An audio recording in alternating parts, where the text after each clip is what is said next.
Part 30. Everyone knows I'm a good man. Author, Tang Zhongmao. Chapter 291. Lu Qingru left, leaving behind a bag of silver coins. As soon as he left, Ji's father couldn't pretend anymore and called Ji Chang's into the house and asked him about writing a novel. Ji Chang's was still like that.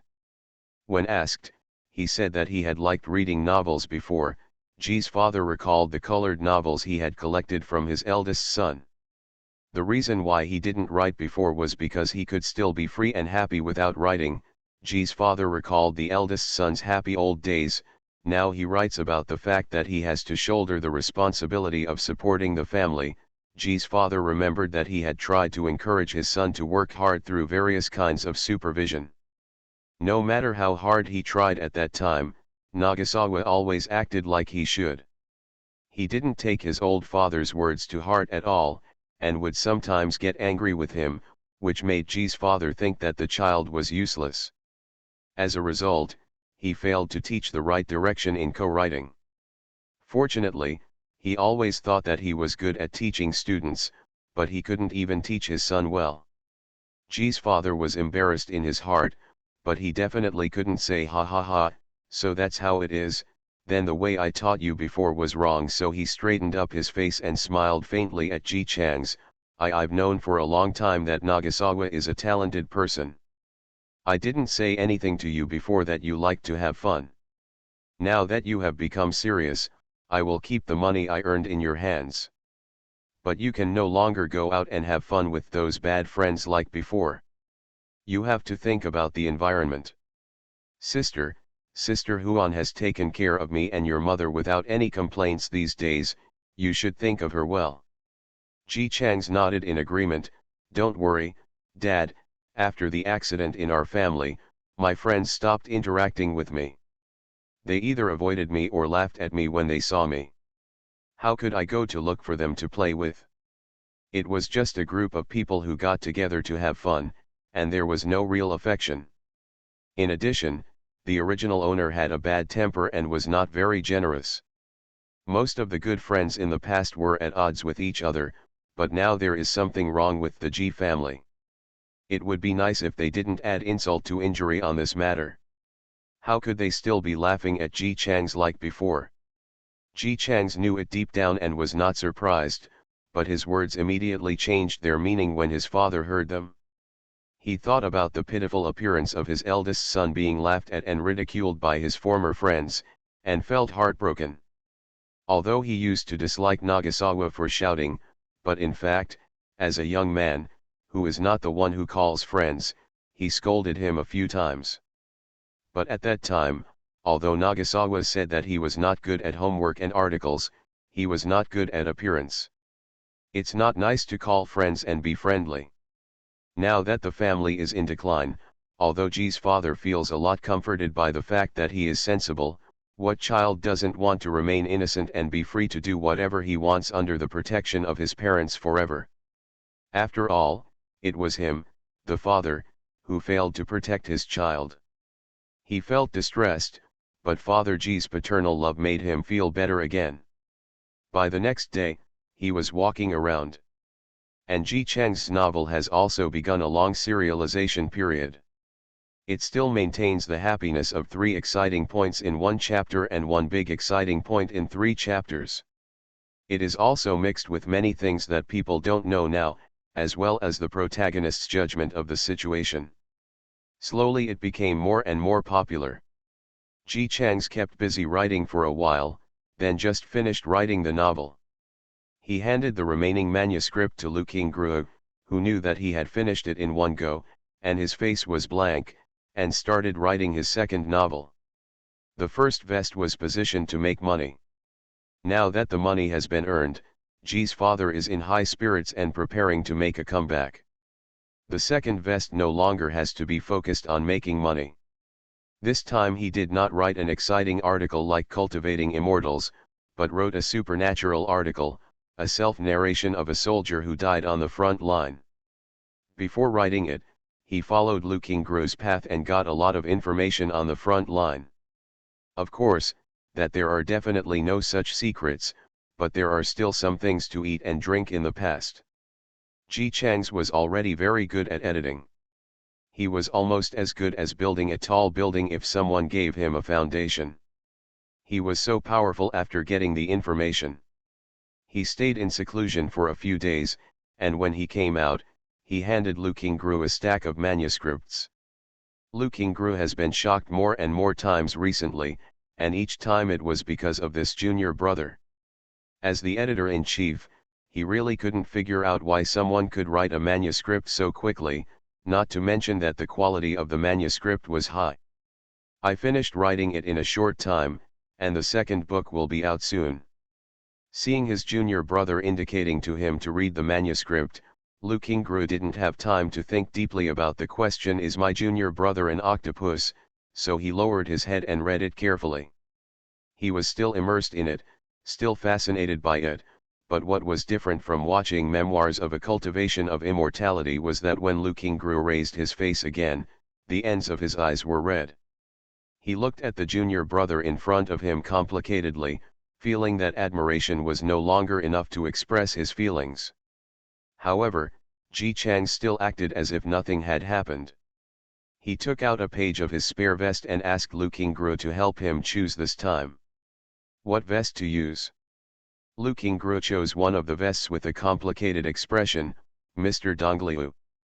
Ji Chang nodded, smiled, and said to Lu Qingru, I still have to trouble my senior brother for this manuscript, so I will use the name of Mr. Dongliu. Lu Qingru agreed, and when he left, he went to see the teacher. He sighed to Ji's father, who was trying to do push-ups. Teacher, how did you teach Nagasawa? Although the words he wrote were not gorgeous, but it really makes people immersed in it and makes it easy for them to empathize. Even I can't resist it. This is more than just a talent. Ji's father was confused. What the hell? It's just a compliment when you come up. Although his heart was full of what did you say, but because he was an elder and could not lose face in front of his juniors, Ji's father still coughed and stood up from the ground calmly. You are my senior brother, don't praise him all the time. This kid is still young. If you praise him too much, you'll feel arrogant and it won't be good. The main reason is that it's embarrassing that he can't always answer the phone. Lu Qingru couldn't understand what Ji's father was thinking, and suddenly realized, the teacher said that Nagasawa is still young, and I won't praise him in front of him in the future. To be able to achieve such an achievement at such a young age is worthy of being taught by a teacher. He left with an expression on his face, my views on teachers and junior fellow students have been refreshed a little bit today.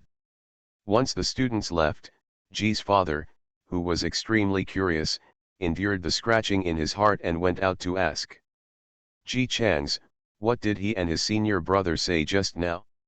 Hearing that the new manuscript was given to Lu Qingru, Ji's father, no matter how curious he was, could only endure it until the next day and ask Ji Chang's to go out and buy a copy of Rowan Daily for him. Rowan Daily is a bit of a thief. They want to make money from the newspaper and money from selling books, so after Ji Chang's gave the full text, they thought of this way. The books will still be sold, and the price will be higher. But it is something written by Mr. Shen's, so it is certainly worth it. If you don't want to buy books but want to read novels, you can buy newspapers. Our newspapers are very cheap. As long as they are not the kind of people who cannot afford food, they can afford it. Of course, although it is cheap, people who buy books cannot enjoy the same treatment as you who buy newspapers and read free novels. Therefore, in the future, the content of Memoirs of a Cultivation of Immortality in newspapers will be reduced by half. Half will contain new novels. There is nothing wrong with newspapers doing this, and many people understand it. After all, if newspapers still publish a story every day as before, then people who buy the book will feel less comfortable spending money to buy privileges. After all, before the book comes out, everyone this is the way to follow the serialization. If it were changed to only play half of the previous ones during the serialization, it would be different. Of course, people who understand can afford books and plan to buy them. People who buy books are almost equivalent to upgrading from VIP users to VIP, and they feel a lot more comfortable spending money. And those who don't have money or are reluctant to spend money to buy books are unhappy. They can't get enough good stories, and now they have to cut them in half. Who would be happy? But the newspaper didn't force you to buy them, they just said they only sell half of them now. Yes, I want to buy it or not. What else? Swear and buy at the same time. I bought everything, so I couldn't let it go to waste. After catching up on updates, my eyes fell on the novel section next door. Before reading it, almost 80% of the people were quite dissatisfied and angry with this new novel that had taken the place among their favorite novels. When they glanced at the author and found out that it was an unknown person named Mr. Dongliu, their dissatisfaction became even more intense. Upgraded? Is it just such an unknown new author who has stolen Mr. Shen's C position? Pooh. What he wrote is not half as good as Mr. Shen's. Why should you take Mr. Shen's place? Rubbish. Ba ba ba. The story of Daniel? What a stupid name, Daniel is too tacky. Just shout out on the street and 10 people will come out and agree. Some people felt aggrieved from the bottom of their hearts for Mr. Shen's who had been occupied. Others scolded him for a while. In the end, they still felt that all the money was spent and could not be wasted. They continued to read with a critical attitude. It is also in the first person, but the person who wrote this article is not the protagonist. This book is about a young man. Let me introduce myself first. I live in a small village in the West. I learned some skills from my master when I was a child. My master is a very capable fortune teller. He is neither blind nor blind. He was deaf and lame. I found an abandoned baby and raised him for 10 years before he passed away. In my heart, he was both a teacher and a father. Therefore, after he left, I worked very hard to study the things he left behind, and consciously I learned a lot. But because my master told me that I had bad horoscopes, I could not leave the courtyard arranged by him, otherwise bad things would come to my door. Therefore, I lived for 48 years without ever stepping out of the courtyard. Seeing this, some people have begun to sneer in their hearts, pretending to be gods and ghosts, reading Mr. Shen's memoirs of cultivating immortals, and come to ride on the popularity of these ghosts and gods. As a result, as I continued reading, the picture changed. On the day of my 48th birthday, I woke up at night, only to see a person standing at the entrance of the yard. He had a pale face, blood on his body, wearing a military uniform, and under his feet he was naked. I was a little surprised at the time, but not afraid, because the way he looked at me was hasty and helpless. In addition, he looked like a young man of 14 or 15 years old for ordinary people at my age. If I have a son, he should be as old as him, so I felt soft-hearted as I looked at him. Seeing that he seemed to be very cold and shivering all the time, I felt even more compassionate, and thought that I had learned the magic and was still alive. There was a charm left by the master, so I walked up to him and asked him what he was doing here. His eyes are dark and big, reminding me of the little yellow dog next door. All the dogs in the village are afraid of me and run away when they see me in the yard from a distance. Only the little yellow dog likes to come to me when I am bored. It relieved me a lot of loneliness. Not only did his eyes look like a little yellow dog, but his temperament was also similar, weak and small. After I asked him about it for a while, he hesitated and asked me cautiously, "Excuse me. Can you help me write a letter to my family?" He trembled and told me about his situation. It turned out that he was a soldier named Daniel, and he died on the battlefield. According to him, he was stabbed to death. Before he died, he wanted to crawl back, but he got stuck halfway. He died, and now his body was covered in blood. He was not 14 or 15 years old, but 18. It was just because he didn't eat well and his bowel movements looked small. He wanted me to write a letter to his family because my parents were getting older and were worried that they would not be able to bear the news of his death, so they asked me to write a letter in his name. After I finished writing the letter, I suddenly asked him why he was on the battlefield so early in the morning. I thought he wanted to say that I was forced to go there, or that the family didn't have enough to eat. Unexpectedly, he raised his finger and pointed at the sky, looking brightly with his dark eyes that looked like a little yellow dog. He looked at me and said in a clear voice with a local accent, "This is the fate of our country. If our country is not strong, the Chinese people will always be bullied. Farmers, businessmen, officials, rich and poor will never be able to hold their heads high and will always be bullied by them. If you want to avoid being bullied and the country is strong, you have to have people to fight, and go to the battlefield. Someone has to go. Otherwise, if the country is gone, the people will be gone too." I was stunned for a long time, and I couldn't tell whether I was stunned because of these words, or because the person who said these words was just an 18-year-old young man who seemed to me to be a child. After he finished speaking, he smiled sheepishly and said, "This is not what I said. It was said by a brother who has studied in our town." After he finished speaking, he went to join the army. I listened and thought what he said was reasonable. I recited it over and over again at home, and when I got it familiar, I went there. But I thought more simply. My parents were bullied by those people before, and even if they went to the officials, it would be useless. Even those people, even if someone is killed in our country, there is no need to take responsibility. I don't want my parents, my brothers and sisters, and the people in the village, town, and city to be suppressed by them all their lives. This is our country. Why? They are the boss. Seeing this, many people's eyes were wet. Yes, this is our country. Why should other countries act as the boss? Why can't we stand tall in our country? An 18-year-old young man knows this truth. At this time, many people who had previously rejected this new novel had changed their views on it, and as they continued to read it, they not only changed their views, but directly turned into fans. I was very happy when I first went there. An elder brother who lived with me could sing folk songs. He taught us how to sing. Sometimes I would hide and sing secretly. When I thought about it, maybe it would be a few years, 10 years, or decades later.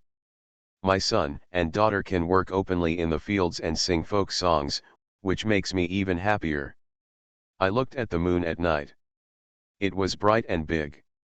It was exactly the same as what I saw when I was a child. I was thinking, will the moon always be like this, always visible? Then will it be possible to see it one day? Those people were driven out of China by us. Thinking about it, I fell asleep happily. The injury was really painful. I'm actually not a kid anymore. There were people in our camp who were much younger than me. One time, a 16-year-old soldier was injured and kept crying. At night, I heard him whispering for his mother. It was only the next day that the body was found to be cold. He said that his parents were killed by the Japs. Maybe his mother came to pick him up last night, which was good. He missed his parents all the time. It's a small page, but it makes people cry. Especially when I think that such an 18-year-old boy who was lively, optimistic, and liked to look forward to a better future, and said these words in a brisk tone, has died, and died coldly on the battlefield. It makes people want to cry even more. Even though Mr. Donglio stated from the beginning that it was purely fictional, what this 18-year-old boy described was too real. It seems that there really was such a young man named Daniel who was full of longing for the future and couldn't bear the bad news to his parents. He went to the battlefield to protect the country, and finally died there alone. After reading it, some people began to feel ashamed for their previous contempt and rejection of Mr. Donglio. Mr. Donglio's writing is no worse than Mr. Shen's. Mr. Shen's writing makes people happy, but Mr. Donglio's writing is more touching. Daniel is so pitiful. I don't know where his hometown is. If possible, I would like to support his parents so that he doesn't have to worry about his family after he passes away. There was also someone who bought the entire book Memoirs of the Cultivation of Immortality and finished reading it early. He was so happy with it that after reading the new book, he sighed, it would be great if the whole page could be filled with the story of Daniel. I really want to read more.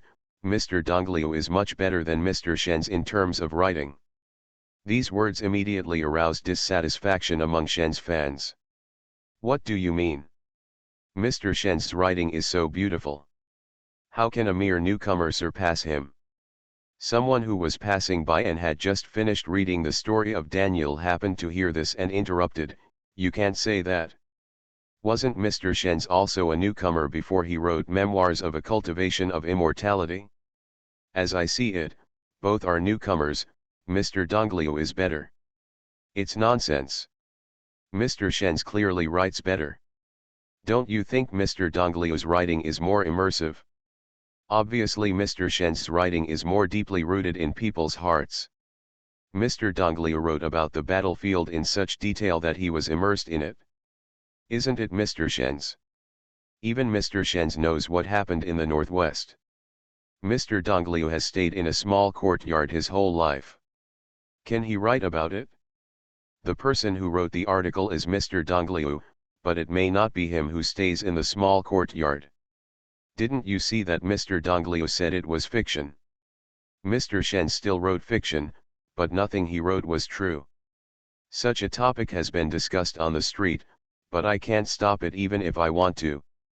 Shen's fans and Dongliu fans could talk to each other calmly at first, but later they became heated and turned into a quarrel. They all had to lose face and didn't start fighting in the street, but even so, it was enough for them to make a fuss. Lu Qingguo saw the scene when he was passing by and raised his forehead. These readers are so pitiful and lovely. I have no idea that the pink and black ones are the same person. Everyone knows I'm a good man. Author, Tang Zhonmao. Chapter 292. Chapter 22. When the last person in the dormitory director Zhang Zijun, opened the door and came in, he thought he had entered the wrong room. The bedroom was quiet. Chen Yueyang was sitting in his seat reading, which was normal. After all, Chen Yueyang had to study, so he spent a lot less time in school, and he also liked to find opportunities to read. Ji Chang's is also reading a book. This is also normal. The most common thing Ji Chang's does in the dormitory is reading, showing off. But Zheng Qinghui. Zhang Zijun looked as if he was in a dream as he looked at the man who had just put down the mop, walked across the reflective ground, washed an apple quickly, peeled it and cut it into pieces carefully, and inserted toothpicks. Finally, he brought this apple, which had changed from an ordinary apple to a chopped corpse, to Ji Chang's table. Smiling, kind-hearted, and gentle. "Nagaze, eat the apple. I've put the toothpick on it. It won't waste much time."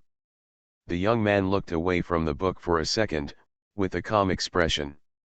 "Thanks." It was obvious that he still had the same cold and indifferent expression and his tone of wanting to be beaten. If this happened before, Zheng Qinghui would definitely have a bad temper. But today? "No thank you, no thank you. I'll get it for you after you finish eating." Zheng Qinghui's face was full of flattery. Looking at it like that, he wanted to rush up and give Ji Chang's a leg and shoulder massage. The flattery is almost hard to look at. Zhang Zijun. It must be the wrong way. He opened the bedroom door. He turned around silently and went out, then opened it again. Zheng Qinghui was still smiling at Ji Chang's. "Zhang Zijun. What happened? Didn't he just go home once? It's only been a day, he's only been gone for a day, right? Why do I feel like just going out for a while? It seems like the whole dormitory has changed. The old army is back." Zheng Qinghui saw him first. He shouted, smiled as before, took an apple and threw it directly into Zhang Zijun's arms. "Here, eat the apple." The same attitude as before, the same gesture of throwing the apple. But Zhang Zijun was still confused. He couldn't help but imitate Zheng Qinghui and lower his voice. "Qinghui, why do you speak so quietly? It's like being a thief." Zheng Qinghui whispered, "I'm afraid it will disturb Nagasawa's study." Zhang Zijun. Sure enough, he was still dreaming. He didn't know what to do, so he could only tentatively walk into the dormitory with the apple in hand. When he was crossing the ocean, he looked at the basin next to him strangely. "Yueyang, why don't you wash your clothes?" The voice was still very quiet. Chen Yueyang wrote furiously, "I can't waste time. I don't have much time. I want to study." Zheng Qinghui, who was busy trying to wipe the table again, was reminded. "Yes, I don't have much time, I also have to study." He had completely forgotten why he didn't believe in the not much time theory before. All that was left in his mind was, this is what top student Ji Chang said. People are so smart just to learn not to do laundry. Of course he wanted it too. Zhang Zijun once again looked at Zheng Qinghui in confusion as he took off his clothes, although he only took off his coat. But after he took it off, he didn't wash it, but threw it directly into the basin. Zhang Zijun. Zheng Qinghui loves cleanliness the most. "Qinghui, what are you doing?" "I can't waste time, I want to study." Zhang Zijun, "Forget it, I'll bring you some clothes when I get down in a while." "Don't want. Don't want." The duet sounded. Both of them looked disgusted. "The washing machine downstairs is too dirty. I advise you not to wash it downstairs." Zhang Zijun, "Then I don't wash it downstairs, I wash it by hand." "Don't, it's such a waste of time. Let me tell you, old June, the average lifespan of a person is 75 years, which means it's obviously just science popularization, brainwashing, but Chen Yueyang's skills are worse." Zhang Zijun didn't know whether to laugh or cry. "According to what you are saying, let's stop washing clothes? Then don't take showers." "No, I said when did you do this, so." He struggled for a long time, but he didn't say a few words that were so easy to fool. Zhang Zijun said and glanced at Ji Chang's, who was still reading quietly. He didn't have any bad feelings towards Ji Chang's. But there is definitely no good impression, after all what Ji Chang's did before. As the dormitory chief, Zhang Zijun was often implicated. Fortunately, he has an honest temper and doesn't care much. If it were Zheng Qinghui, he would have started a fight long ago. But now seeing his two roommates acting as if they were possessed by evil spirits, Zhang Zijun was murmuring in his heart. He didn't have the heart to twist and turn, so he stepped forward and asked. "Nagaze, was it you who told them not to do laundry?" Ji Chang's raised his eyes and looked at him coldly. "No." Zheng Qinghui, whose face was full of "I want to rely on my idol, will do whatever the idol says," was confused. He looked at Chen Yueyang, who quickly waved his hands and explained, "He didn't ask me not to do the laundry. He just told me how precious time is. It was me who didn't want to do the laundry." Ji Chang's nodded with an indifferent expression. He didn't mean to open his mouth. After all, among the roommates in the dormitory, Zhang Zijun can be said to be the one with the nicest temper. To put it simply, others still need him to take the initiative to explain, deceive, but Zhang Zijun does not. He will fool himself clearly. Zheng Qinghui, the person who admires top academics the most, is still determined. "Anyway, I want to be like Nagasawa, and I don't want to do laundry either." Ji Chang's frowned slightly, with a look of disapproval on his face. Zheng Qinghui noticed it at a glance and asked quickly, "What's wrong, Nagasawa, can't I do this? Do I have to change my learning method?" Ji Chang's, "You don't have to do this. I'll use it." Zheng Qinghui spoke eloquently, "I have admired those smart people since I was a child. To tell you the truth, when I was in junior high school, my grades could not improve, but I was not discouraged and asked my father to spend money to buy me. After entering number 1 middle school, I worked hard without slacking off. After entering high school, I worked even harder, and then I was admitted to our school. Don't worry, Nagasawa. I'm not the kind of person who cares. We Northeasterners are all straightforward. I misunderstood you before and it was my fault. I apologize to you. We will still be good brothers in the future. After he finished speaking, he smiled again. I will do whatever you do from now on. Don't worry, I won't waste my time. Ji Chang's expression was slightly subtle and he looked at him as he pondered for a few seconds. Zheng Qinghui was full of expectations and tried to get him to say some famous sayings. Ji Chang's IQ is innate. The implication is that no matter how hard Zheng Qinghui tries, he can't really become a top student. Zheng Qinghui. Puff. Zhang Zijun couldn't hold it back and burst out laughing. When he saw Zheng Qinghui glaring at him, he quickly turned around and covered his mouth. I'm sorry, I couldn't hold it back. Ji Chang's continued, but there are ways to improve IQ. Zheng Qinghui, who originally looked disappointed, immediately became energetic and full of expectations again. What's the solution? Just after saying this, he thought of something again and quickly added, don't worry, I won't use your method in vain. Just tell me, I'll give you money, treat you, anything. He really wanted to be a great person. Listen more, watch more, and learn more. Ji Chang's told him directly, if you keep doing this, your IQ will improve, but not by much. Zheng Qinghui's smile froze. This way. Isn't it a method that everyone knows? He has been doing this since he was a child. Ever since he was a little kid. When someone touched his head and said, this baby is really Mr. Zheng's cub. It's just that the tiger head makes people like it, but the tiger father has no dog son. He had already decided that he must surpass his father. Let people know that there is a saying that a tiger son has no dog father. However, the ideal is full and the reality is cruel. No matter how hard he tried, how much he tried to align himself with those geniuses, he was still beaten to death on the beach. In the past, he would have directly ridiculed Ji Chang's for fooling him. But now, how could the top student fool him? This statement must have a profound meaning. Zheng Qinghui said in a hushed voice, actually, I have been doing this since I was a child, but I feel like I am not much smarter. Is my method wrong? Or is it because I am learning, listening, and seeing something wrong? Ji Chang's pretended to be in deep thought. Then under Zheng Qinghui's nervous gaze, he nodded with certainty. Maybe it's because you are extremely stupid. Zheng Qinghui.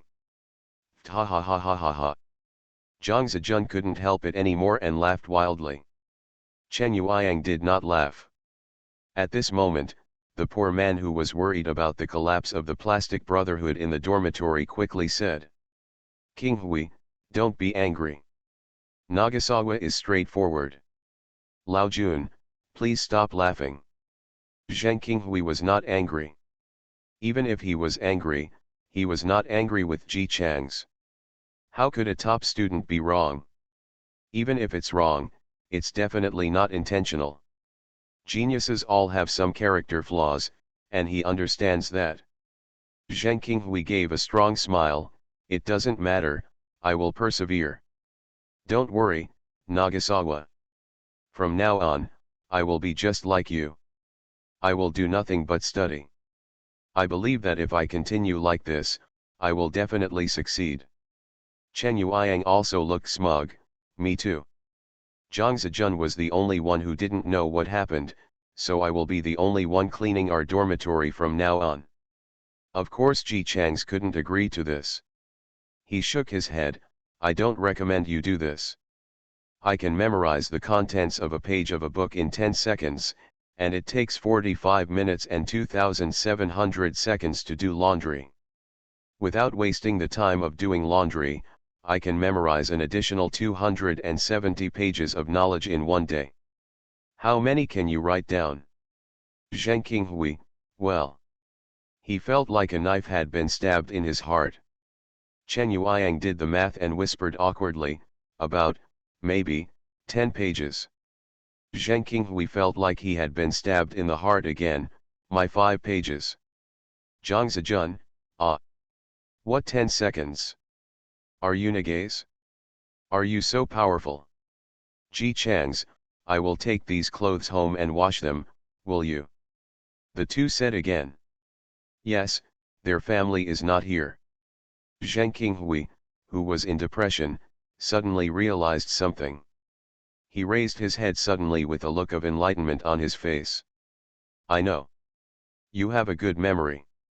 You can memorize the content of a page of a book in 10 seconds, so your time is precious. That's why your mother will follow you to the capital. Zhang Zijun. What? What on earth are you talking about? Zheng Qinghui didn't look at him at all, but was immersed in his own thoughts. No wonder. No wonder Ji Changs has never done anything since he started school. The sanitation is not cleaned and the garbage is not taken out. And even the clothes will be taken back to my mother to wash. Correct. Everything is right? Zheng Qinghui clapped his hands and said with annoyance on his face, why didn't you tell us this? Do you know that there are people on the internet now saying that you have a giant baby? I can guarantee that those people will be ashamed if they know the truth. Ji Changs, should I tell you? Zheng Qinghui. Chen Yueyang was used to it and quickly opened his mouth to help explain, don't misunderstand Qinghui, Nagays. I understand. I understand everything. Zheng Qinghui was not angry, but had a look of understanding. Geniuses are like this, haven't you seen the TV series? Nagasawa is pretty good, at least we can understand what he said. Zhang Zijun, can you tell me what's going on? Zheng Qinghui clapped his hands. Because he wanted to be a genius since he was a child, he did a lot of research on it. Reader Zheng Qinghui is online. Nagays, you did the right thing. Your brain is so precious. You shouldn't waste time on such trivial matters. No wonder you didn't care about others and didn't talk much before. Yes, you did the right thing. You should spend your limited time on it. Spend your time on unlimited learning, so that you can be worthy of your brain. Ji Changs, he doesn't care about others and doesn't talk much. That's because the original owner looks down on these roommates. But he didn't have to admit it. All he needs to do is keep his face expressionless and don't reply. Sure enough, when Zheng Qinghui saw him like this, his expression became more and more certain. Don't worry, you don't need to do these trivial matters. I'll help you deal with the rumors on the internet. As for the car incident, I'll go up and apologize to you right away. Don't worry. Even if I pour black water on myself, I won't make you famous. Damaged. Ji Changs, what kind of reputation? No, it's nothing. You don't need to know these things. You just need to study hard and bring glory to the country and our 301. With a passionate look on his face, Zheng Qinghui found the computer and began to protect people passionately.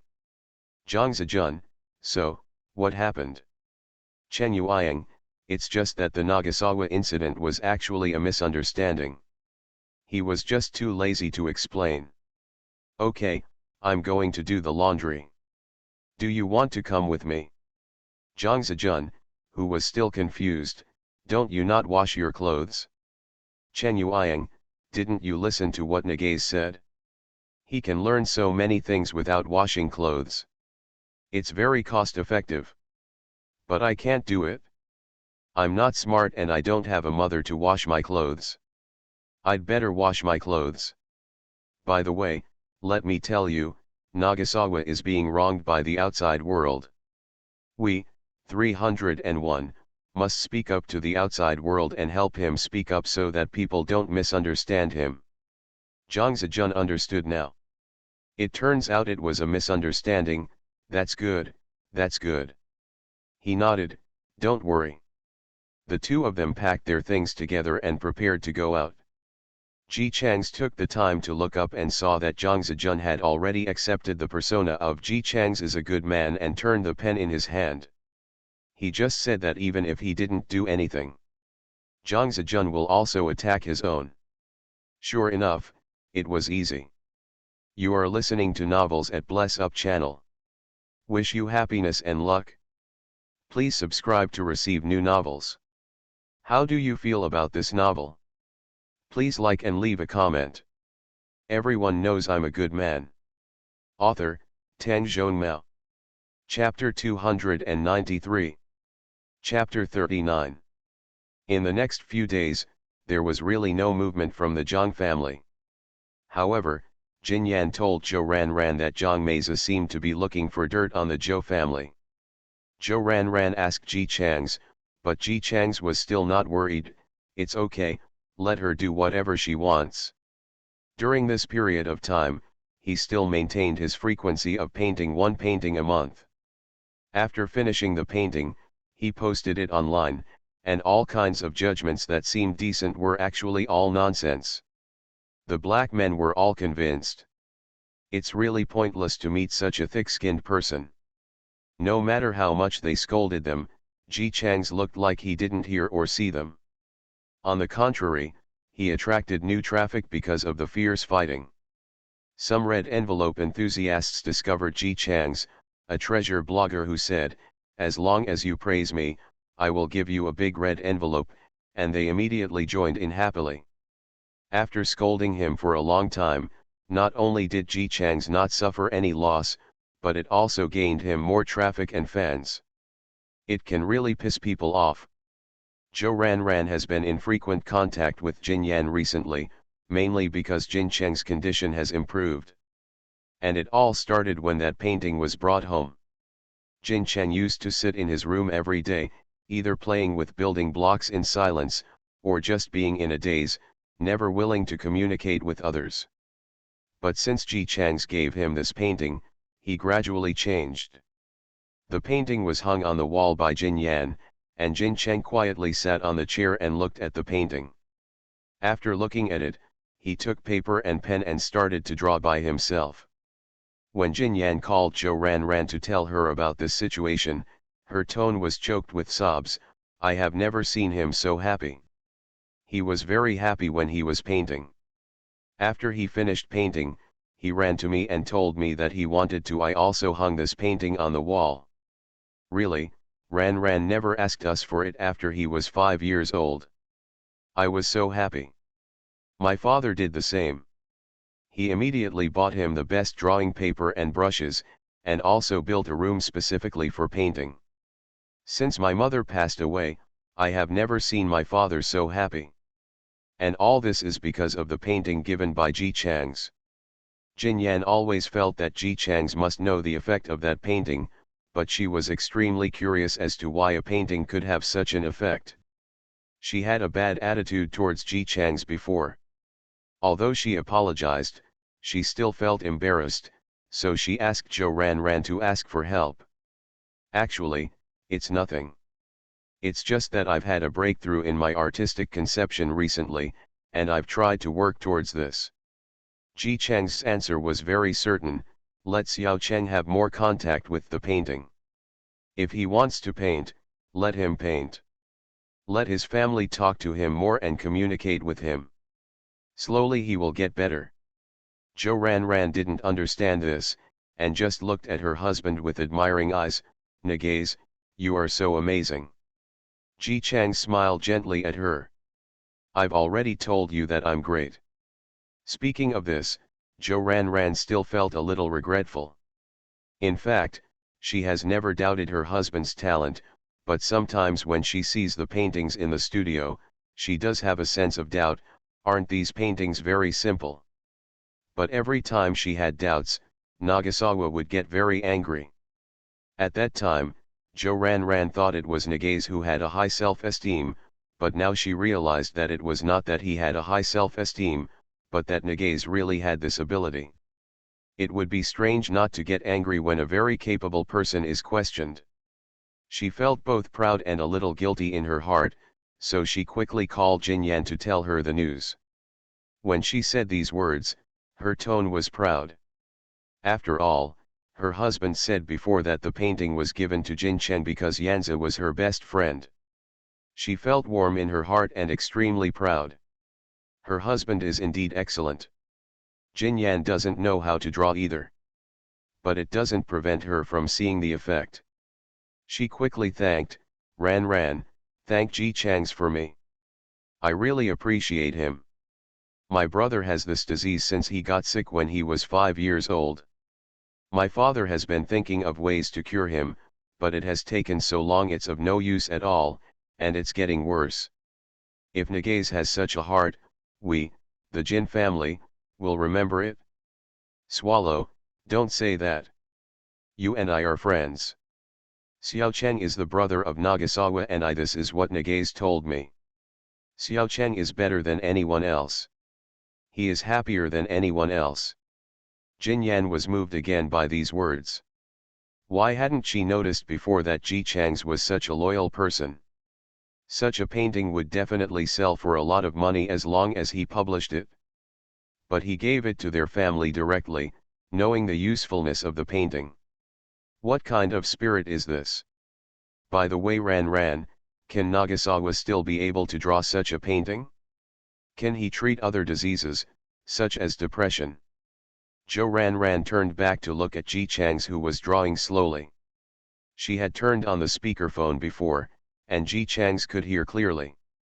He nodded and said warmly, you can draw according to the effect, but such a drawing is very energy consuming. It will take too long to draw it. Jin Yan's voice suddenly became excited, it doesn't matter, it's fine if you can draw it. Nagasawa, can you draw another one? My father's partner has a son with depression at home. He is willing to draw it. Buy it at a high price. Ji Chang shook his head. Although his face is still gentle, there is a firmness in his eyes that will not compromise for money. Painting is about doing it from the heart. I don't want to sell the painting. Jin Yan was disappointed, but she didn't show any surprise. After all, her father had opened a gallery, and she had been exposed to some painters, and knew that most artists were there for art rather than making money. It's not like there weren't painters who didn't have enough to eat but refused to sell their beloved paintings. What Ji Chang said made Jin Yan admire him even more in her heart. In the past, she always thought that Ji Chang's was with Ran because of money, but now it seems that he is really a noble character. That was fine, knowing that Ji Chang's was not doing it for money made her feel more at ease. Zhou Ran also looked at her husband with yearning and admiration, feeling in her heart that he was really of noble character. Although everyone loves money, I have to say that a man like this who does it purely for art and does not sell his paintings just because they can sell for high prices is very attractive. Of course, the premise is that he must have a handsome, gentle, and good-looking face. And I can't be short of money at the moment. Both of them admired Ji Chang's arrogance from the bottom of their hearts. At this moment, they all forgot something. Ji Chang's is still eating soft food. Jin Yan's father, Jin Dong, has been very proud of himself recently. He has two regrets in his life. One is that his wife, who worked hard with him, passed away early and did not enjoy much happiness. Another thing is that his youngest son was diagnosed with autism when he was 5 years old. No matter how much he sought medical advice and tried to put down work to accompany him, the child did not get better at all. After discovering his youngest son's illness, Jin Dong went to the hospital to get a sterilization. He knew that he loved this woman. When his wife was still alive, he could still insist not to look at other women. When his wife passed away, he waited for 2 or 3 years before getting married. Jin Dong thought very carefully. The most important thing for him is fairness.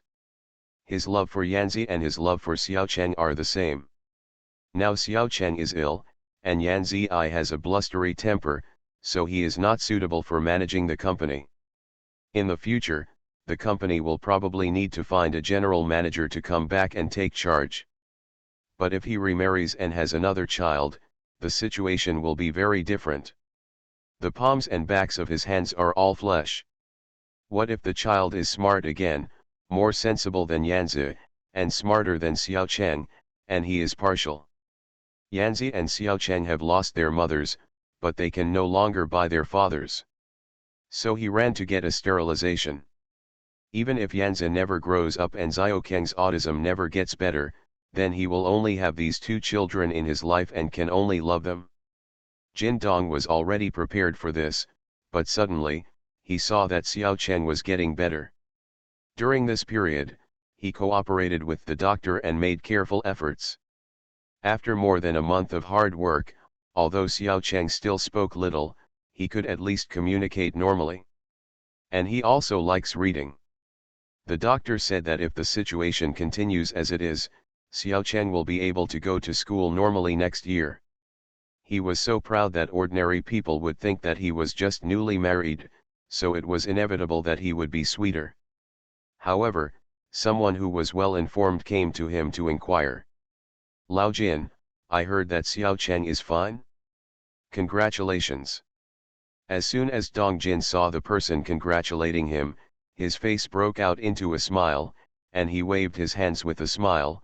"Not yet, the doctor said that he needs to take care of it slowly, and it will probably be better next year. It's a good thing to have a happy next year.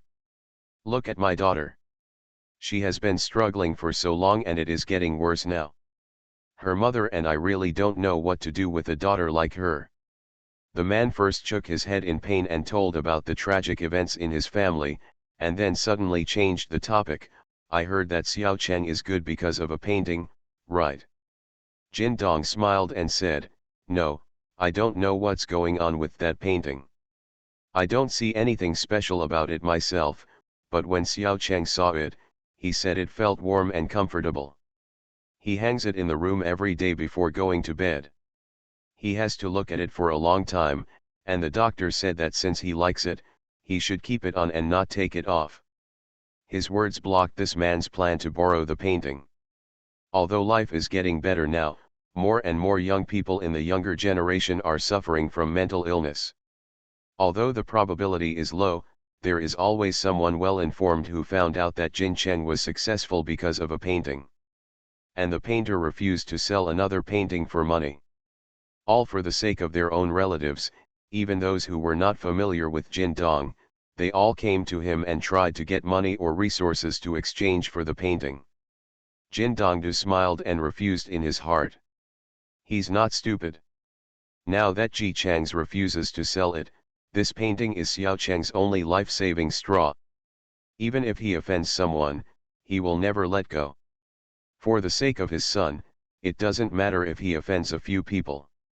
Even if Xiao Cheng recovers, since this painting has such an effect, of course it must always be hung in his son's room. Money is not as important as a son.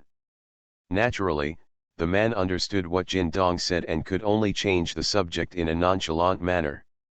"It's just that I'm still thinking about it in my heart." It was similar to what Jin Dong thought. Since these people were willing to inquire about their children, they must care about their own children. Compared to children, such a small amount of money is nothing. But the most distressing thing is that they have money, but the person who painted this painting refuses to sell it. Is there anything more distressing than this in the world? Moreover, Dong Jin refused to reveal the name of the artist, saying that he painted the painting not for money, but because of his good relationship with his family. Originally, only a few people knew about this, but as Jin Cheng got better and better, he even started to go to school. Apart from talking less and looking less active, he looked almost like an ordinary child. In the past, Jin Dong tried many ways to save his youngest son, and everyone in the circle knew that now his son actually became better because of a painting. The news spread more and more, and more and more people wanted to find the artist who painted this painting. And Ji Chang's, who they guessed, is still living his own life as an internet celebrity. Now everyone, including Joe's mother, feels that he is truly hiding his secrets. He obviously has the ability to manage a company, but he pretends to be mediocre to avoid suspicion. It was clear that the painting was worth a lot of money, but he refused to let go at all. If Joe's mother had ever suspected that Ji Chang's had just married her daughter before, he married Joe Ran for money and the Joe family's property. So now, all these doubts have been dispelled. She had no doubt that as long as Ji Chang's wanted to, he could sit firmly in the Zhou family and seize power at any time.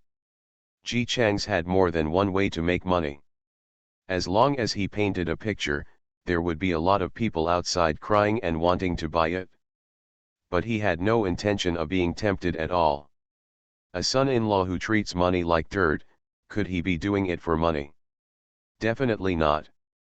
Not only Zhou's mother thought so, but Zhou Ranran also thought so. If a man who has no ability eats soft food, it is shameless in the eyes of others. But the nature of a man who has the ability to make money as long as he stretches out his hand is very different. What's shameless? This clearly means not caring about worldly views, and you can't do this even if it's not true love. So, at a party, when Miss Zhang tactfully mentioned to Zhou's mother that Ji Chang's, a grown man who stays at home every day and doesn't make money, asks Zhou Ranran to support him, Zhou's mother was very firm. My son-in-law is not relying on my daughter to support him, it's just that he doesn't want to make money. He is very capable, and if he wants to make money, it will only take a matter of minutes. They have a good relationship. As a young couple, your money is my money, and my money is also your money. It is so clear where to divide it. Miss Zhang. She was so angry that she almost fainted last time. After she finally recovered, she realized that someone had put what Ji Chang said into the group. What the hell, it's still anonymous. She can't even find anyone to vent her anger on. Those people were singing along, as if she was really jealous of Zhou Ranran and looking for trouble. Even though she clarified forcefully, Ms. Zhang knew deep down that most people in the group did not believe it. After all, those words exposed her disadvantages nakedly in front of everyone. And what Ji Chang said was damn reasonable. After that time, no matter how much Miss Zhang hated her in her heart, in order not to make people think, look, she is really jealous of Zhou Ranran, she could only hold back and not go to Zhou Ranran's trouble. But no matter how much she begged, cried, and acted coquettishly, her father refused to terminate the contract, saying that it was in Zhang's best interest to keep delaying it. And now that something is wrong with the Zhou family, if he comes into contact with the contract at this time, his reputation will definitely be damaged. This won't work, and that won't work either. Miss Zhang almost fainted again from anger. When she saw Zhou's mother coming to the banquet, she thought that if she didn't get close to Zhou Ranran, she wouldn't get close. Zhou Ranran's mother wanted to love her daughter. Now that Ji Chang's, who has nothing but his face, is dragging her daughter to eat soft food like a vampire, she doesn't believe that Zhou's mother will not be angry. Letting them fight among themselves is the best strategy. It's beautiful to think about. Then, Miss Zhang really didn't expect it, so she could only think about it. During the banquet, there were quite a lot of people in this area. She was holding a wine glass and listening to Zhou's mother talk with a stiff expression. When Ranran brought this kid Nagaze to us, I said he was a good kid. His conduct was good. He was from the same school as Ranran. That's true. Sometimes I also think that I must have saved people's lives in my previous life. Otherwise, why would I be so lucky in this life? First, I have a good daughter like Ranran, and then I have an excellent son-in-law like Nagasawa. Oh, now I am so lucky. I have a grandson or granddaughter, and my life is complete. Miss Zhang. She smiled dryly, managed to regain her thoughts, and managed to say, but Ji Chang seems to have never gone to work, right? Yeah, he's a painter, and he's very good at it. You know, a painter, he's a freelancer, he doesn't have to work. I think, Nagasawa's clear temperament is the result of painting. Are you interested? You can also go and learn. Ms. Zhang, who the hell wants to learn this thing? Isn't the money delicious? She chuckled and went straight to the point, he doesn't seem to make money from painting, does he? Speaking of this, Zhou's mother became even more proud. Many people wanted to buy Nagasawa's paintings, but he turned them down. He paints because he likes it, not for money. Only if Miss Zhang believed it would there be a ghost. Who doesn't want to make money these days? Fortunately, many people wanted to buy Ji Chang's paintings. I'm afraid they were all invited by Ji Chang's. Just to fool the Zhou family. It's not that Miss Zhang looks down on people, but he knows what Ji Chang's major was when he was in school. This man was not a major in this field before. After graduation, he suddenly changed to study painting. After finishing it, he did not reveal any of his paintings. Who would believe it if he didn't use his wife as an excuse to eat his wife? She didn't believe it anyway. Zhou's mother was still praising her son-in-law for how outstanding and considerate she was.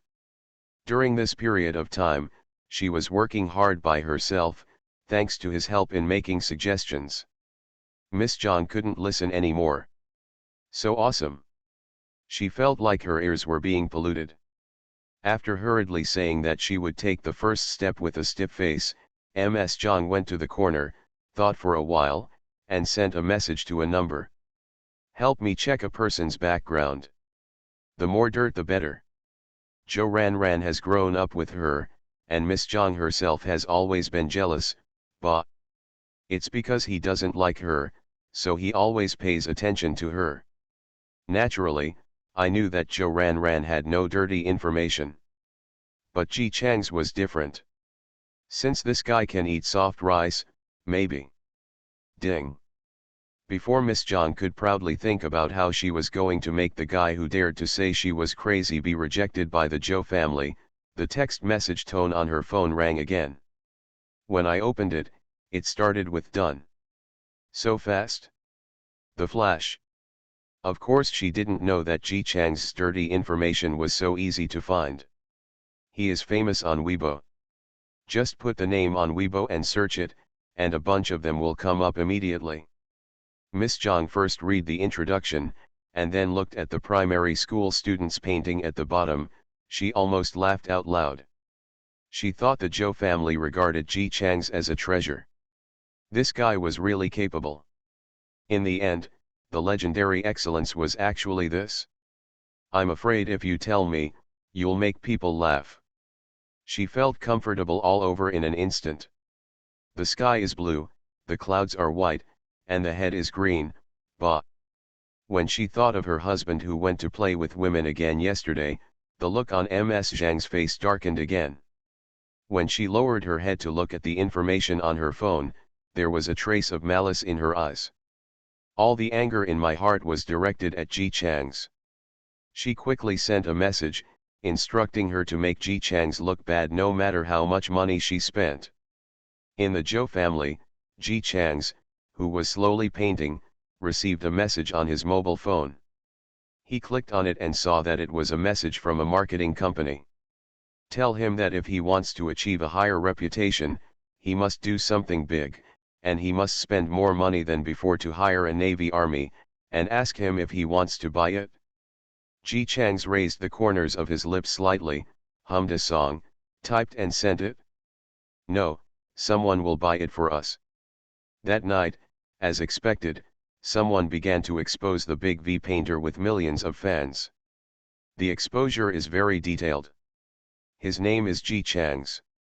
How old are he this year? Where do he come from? What university did he go to? After graduating from university, he has always been living at his wife's house and has hardly ever gone out to work. The paintings he painted were a bunch of rubbish, and he boasted all kinds of things.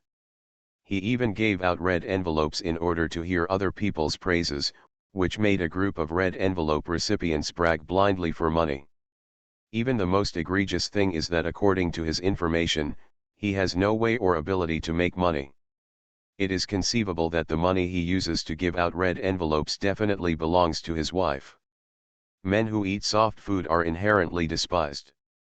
Ji Chang's Weibo post on the internet said, "I draw well. If you don't understand, it's because you don't understand." This caused a group of people to call this man an unparalleled wonder. As a result, Weibo, which had just calmed down, was torn into pieces again. The marketing company was completely convinced. But there was one thing they were curious about. Tear it now like this, be careful if it turns over if you can't wash it clean. Ji Chang's replied, don't worry, it'll be no problem. He expected that Miss Zhang would do such a thing, but he didn't expect that it would take her so long to react. But it doesn't matter, her father is cunning, and her daughter has offended someone so straightforwardly, so she still resorted to such methods as the Navy. The Zhang family originally just watched, and at most they could only do nothing to help. Now that Miss Zhang has taken action, the Zhou family and the Zhang family have completely become enemies. If the Zhou family had been fine before, Father Zhang might still be shy and seek peace. But now, he was quietly painting slowly in the studio, and sure enough, the phone rang after a while. Over there was Zhou's mother's voice, Nagaze, the Zhang family has broken the contract. Ji Chang's tone was quite calm, Mom, don't be impatient. Get the money he lost first. If he dares to do this, he must know the accurate information. You can take the opportunity to clean up the company. After these days, Zhou's mother completely trusted Ji Chang's.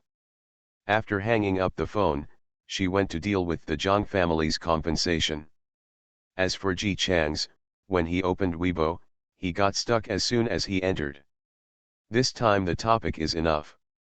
When I went in and took a look, sure enough, he himself was already on the hot search.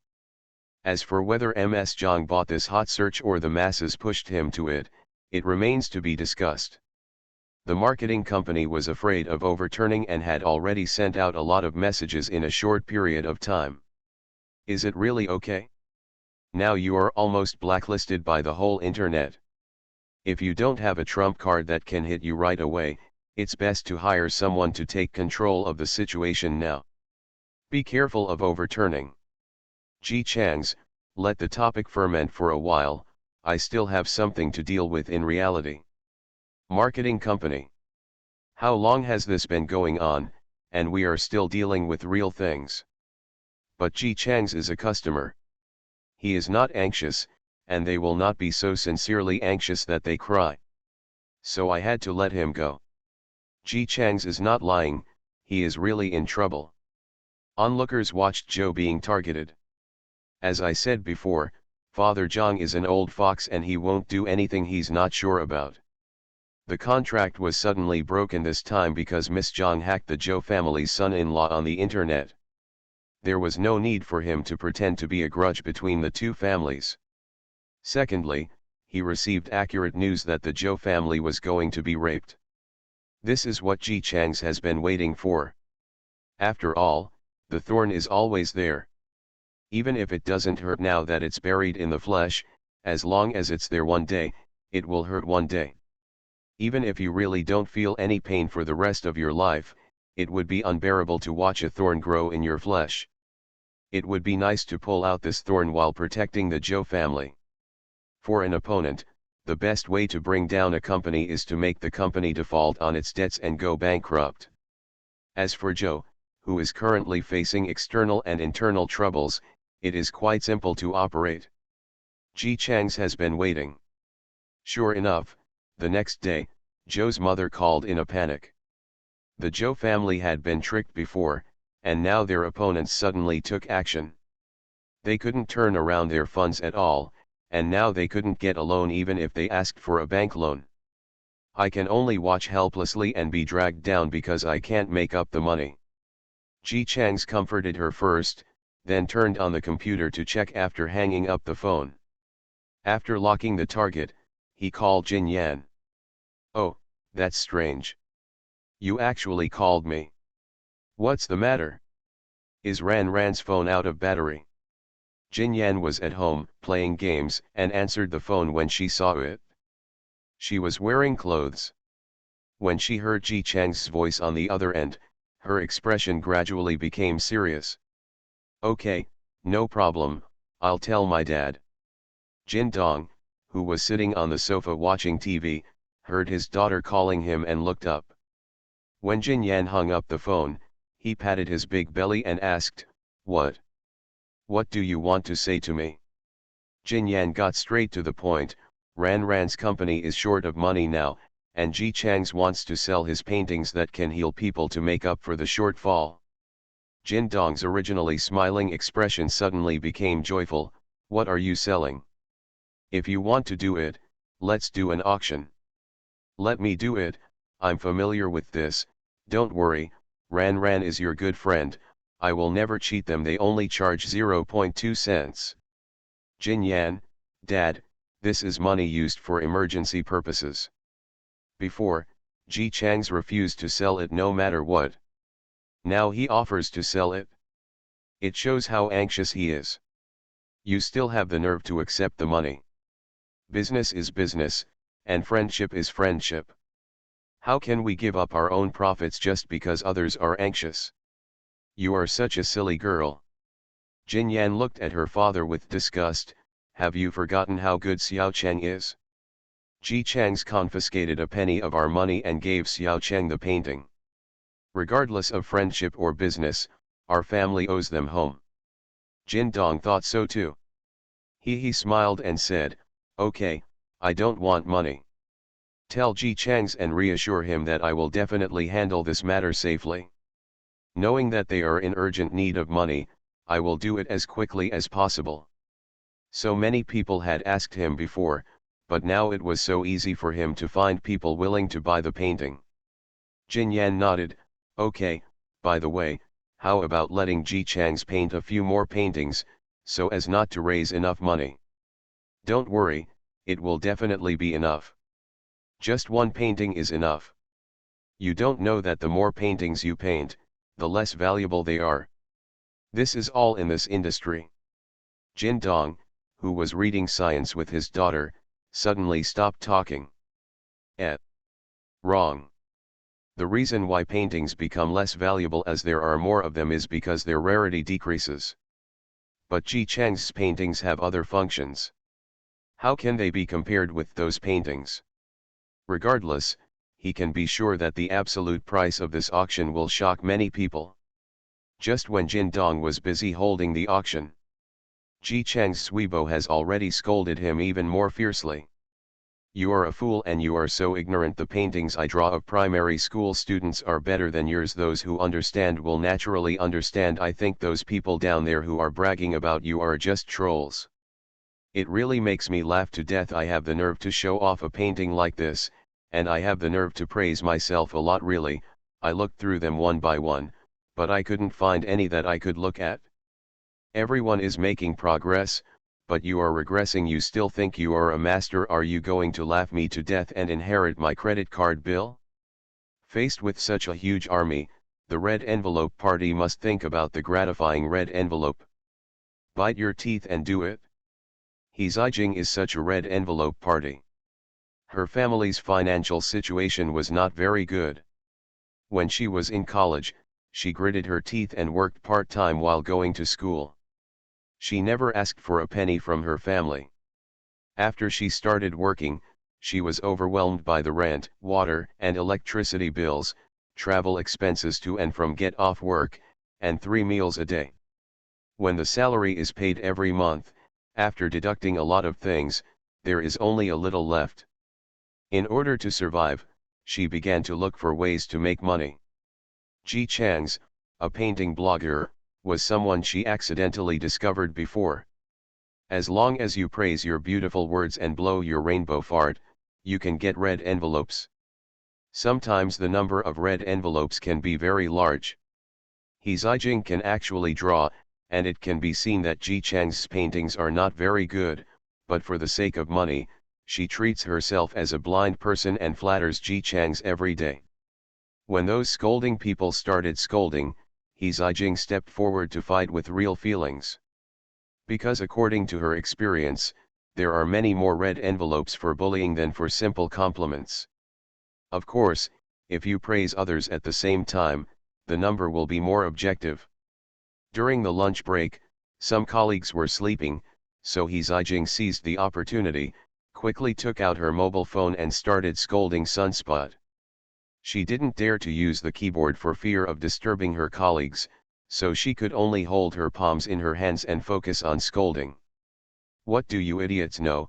These paintings are obviously very good, but you don't even see the artistic conception, and yet you have the nerve to criticize them. There are also these beautiful lines, how can ordinary people draw them? As for what artistic conception? She didn't know either, but whatever, just follow Ji Chang's words. You actually attacked me personally. You can't understand the painting and you blame others for not being good at it. Why are you so cold and cold? People who look at the sunflower clearly feel warm in their hearts. The blogger's painting style has always been such a warm style. As an old fan, I said that it was because of this that I became a fan of the blogger. Well, it was actually because of the red envelope, and she also felt that the sunflower painting looked cold and cold. While they were arguing silently and passionately, a colleague suddenly asked from behind He Zijing, "Do you really think the sunflower looks warm?" He Zijing froze in fright, and turned around quickly. Sure enough, her colleague was standing behind and looking at her. The look on her face was a bit indescribable, but it didn't look like contempt.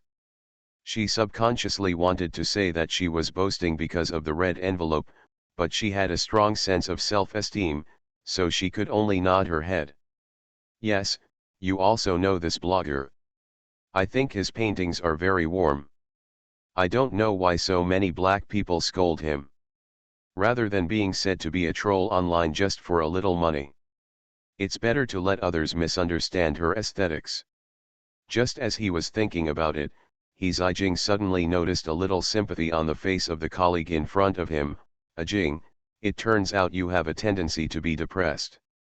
I didn't really notice it before. I always thought you were happy every day. Hey, don't get into trouble. What's wrong with you? Take a look at this painting. From now on, you can take my car to and from get off work and I will take you back on the way, so that you can have more time to rest. He Zijing, no, why is she prone to depression? My colleague was still chattering, I just saw the news. It turns out that this blogger's paintings are not for normal people. Only people with depression and autism can understand them. No wonder I checked his Weibo before. When I was there, so many people were praising him, and everyone was very serious. I thought it was because of money, but I didn't expect that it was the reason. He Zijing. Isn't it just for money? What news? Huh? Aren't you a fan of his? Don't you know that there was a problem with the capital chain of his wife's company? This blogger auctioned his own painting, and a group of people rushed to take it, and the price was astronomical. Only after the reporter interviewed did he find out that his paintings actually have healing properties. After saying that, she glanced at He Zijing with sympathy. Jing, I'm so sorry. I knew you were his fan before. I was still thinking that you were doing it for money, but I didn't expect this to be the reason. He Zijing is just for money. She was vacillating between admitting that she was such a worldly person for the red envelope, and admitting that she was prone to depression and getting a free ride. Finally, she lowered her eyes slightly, with a little loss on her face, and spoke softly. Actually, my illness has long been cured. It's impossible to be sick anyway, otherwise it would be terrible if one day it was revealed. But when I praised these paintings before, I really meant them sincerely. She was surprised and said, but I really didn't expect that those people who scolded me saw it from a different perspective than me. He Zijing was telling the truth about this. She thought that those who were bragging about Ji Chang's and all kinds of rainbow farts with her were the same people, fighting for red envelopes. Result: people actually have real feelings. This world really cannot be taken for granted. At the same time, the red envelope recipients all sighed in their hearts like 11 Jing. Unexpectedly, it turned out that I was the only one who wanted the red envelope. Everyone knows I'm a good man. Author, Tang Zhonmao. Chapter 294. Even in the chaos, everyone in the convoy was silent for a moment. A gust of wind blew by, and for a second everyone's eyes fell on Li Ziyun and the protective cover above her. Even Li Ziyun himself slowly opened his eyes after realizing that he felt no pain on his body. He looked at the cover in shock that although it was transparent, he could clearly see the ripples running above it. The whistle she blew trembled slightly, and it just stayed in mid-air after being detached from the rope. Waves of ripples kept coming from it, and then they were added to the spiritual cover. Li Ziyun still maintained the gesture of protecting his granddaughter, looking blankly at the wooden whistle. This whistle, how could it be? The zombies surrounding Li Ziyun were defeated by the spiritual power on the protective cover. They fell heavily to the ground, and after a few bounces, they stopped moving. The other zombies who were lucky enough to escape obviously did not have the brains to avoid danger. They stepped on the corpses of the same kind and continued to move forward. Watching the zombies rushing towards him with their mouths open, Li Ziyun was so frightened that he hurriedly protected his granddaughter. However, those zombies with ferocious faces could not get closer at all. Before they even got close to the protective shield, the small wooden pearl on the whistle was already trembling slightly. The ripples on the protective shield were shot out quickly, and the zombies immediately fell straight down one by one. This time, they didn't even tremble, and they died on the spot. Tianheiguan disciples have never used protective shields. After all, if you encounter danger, you can just fly into the sky. This is the first time that I know that protective shields have attack functions. I was stunned for a few seconds, and a disciple with quick reactions said, "Brother, lead the zombies toward the protective cover. This protective shield can kill zombies much faster than them." Another disciple had a sudden idea and planned to simply add his own protective shield to attack the zombies. He sat down with his sword and blew his whistle. Then there was a protective shield that was much smaller than Li Ziyun's and could barely cover a person. Moreover, the zombies had no intention of attacking him one after another. It could even be said that they regarded him as a transparent person under the influence of the protective shield, and walked by without interest. One zombie accidentally touched the protective shield and was shot. Kai fell to the ground. After a few seconds, he stood up and continued walking forward as if nothing had happened. Disciple. This differential treatment is too obvious. Although the protective shields of the subposts were not as large and powerful as the main sentry, when the zombies were led to Li Ziyun, they were killed one by the protective shields. In addition, the team members tried their best to kill the zombies, and the disciples of Tianhai Temple suppressed them from high altitude. This wave of zombies, which at first glance looked so scary that it could wipe out the entire convoy, was still completely killed. Li Yi cut off the head of the last zombie, looked around and found that all the zombies had been wiped out, and then he breathed a sigh of relief and stuck the sickle used as a weapon on the ground to support his tired body. Stand firm. Just after escaping from death, everyone's heartbeats were beating extremely fast, and many people collapsed on the ground and gasped for air. But no matter what they were doing, their eyes kept falling on Li Ziyun. There were the most dead zombies near Li Ziyun, which could almost form a hill. The black blood and various residual limbs of the zombies were everywhere. But under such circumstances, Li Ziyun, who was firmly protected by the protective cover, was completely unscathed. Clean. Although the situation was urgent just now, everyone heard clearly. Li Ziyun blew the whistle, and the protective shield appeared. And she had been wearing that whistle. Li Yi had blown it several times before to attract zombies. No one noticed anything was wrong before. They didn't notice until they saw the protective cover and their eyes were drawn to the whistle. This whistle seems to be the same as the whistles worn around the necks of these Taoist cultivators. But one is an ordinary person, and the other is a Tianheiguan monk who just came down the mountain. Even when the Tianheiguan disciples joined the convoy, Li Ziyun had never met them. How did the two get connected? The disciples of Tianheiguan also landed one after another. They encountered no danger along the way.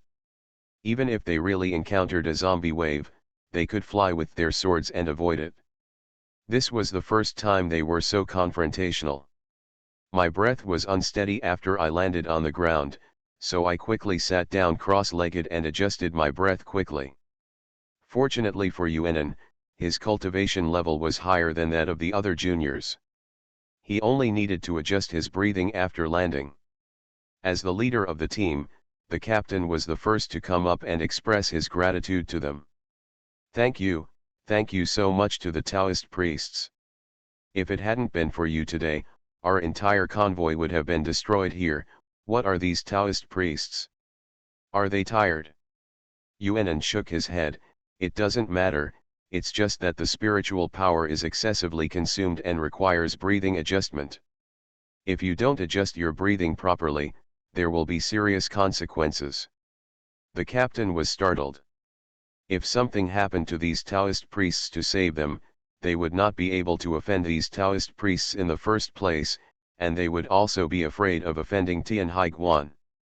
He quickly asked cautiously, serious consequences, there won't be anything wrong, right? Yuanan nodded and said solemnly, it's going to hurt? Team leader. Seeing that Yuanan's serious look didn't look like he was joking, he forced himself to agree, that's really scientific. Taoist priest, why don't you guys sit down on the chairs and rest? Today is really all up to you. We will never forget your great kindness in our lives. If there is anything you want me to do in the future, I promise to go through fire and water no matter what. His loyal subordinates hurried over and said, yes, so do we. The ordinary people who were taken in the car by the convoy looked at the scene with envy. Although this team is not said to be very top-notch, it is definitely in the middle and upper reaches. Otherwise, it would not dare to travel directly across provinces and bring many burdens with it. Even if such a force is placed in the base and makes such a promise, it will definitely make everyone envious and jealous. However, look at the envied and jealous disciples of Tianhai Temple. They don't lack these promises at all, and their own strength is much stronger. After all, this is a family of cultivators. The captain said he was happy and subconsciously went over to pat his shoulder. Yuanan took a step back without being humble or overbearing. No need, we disciples of Tianhai Temple do not come into contact with people at the foot of the mountain. This time we just happened to be on the same journey. Yes. The captain and the others want to send a favor, but they don't want it yet. He hesitated for a moment, then asked carefully and tentatively, Taoist priest, was Aunt Lee's whistle given to you by you? Yuanan was originally thinking that he had to do something very important when he landed, but as soon as he landed, his feet were unsteady, and his spiritual power surged again. His mind was a little confused, and he couldn't figure out what he was going to do for a while. Hearing this, his heart skipped a beat. Yes, whistle. The remaining disciples quickly finished adjusting their breath and stood up. A junior brother approached Yuanan and said, Senior brother, the whistle taught by my uncle. Zhengan immediately realized what was the most important thing now, and nodded politely to the captain, sorry, we still have things to do, you can do it yourself. The whole team watched helplessly as the Tianhaiguan disciples, who were avoiding the others, hurried towards Li Ziyun with faces on their faces. Li Ziyun was still in the protective shield. When he saw so many young Taoist priests in Taoist robes suddenly arriving in front of him, he immediately looked at them through the protective shield in confusion. Yuanan and others looked fine on the surface, but deep down they were extremely excited. They didn't even need to carefully identify the whistle. After all, this whistle was made by their great-uncle himself. In the world, only his great-uncle could make such a whistle magic weapon that can unfold the protective shield. Uncle Master has always been hard to please and is unhappy every day. He especially dislikes seeing his disciples talking about their families and relatives.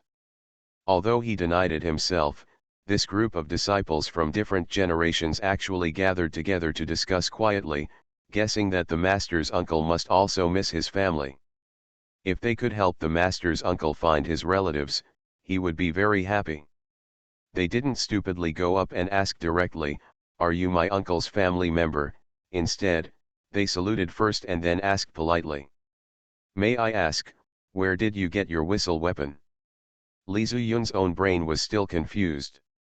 The whistle she had worn for more than 20 years was still hanging out of thin air in front of her, but the group of young Taoist priests opposite her all wore whistles exactly like hers around their necks.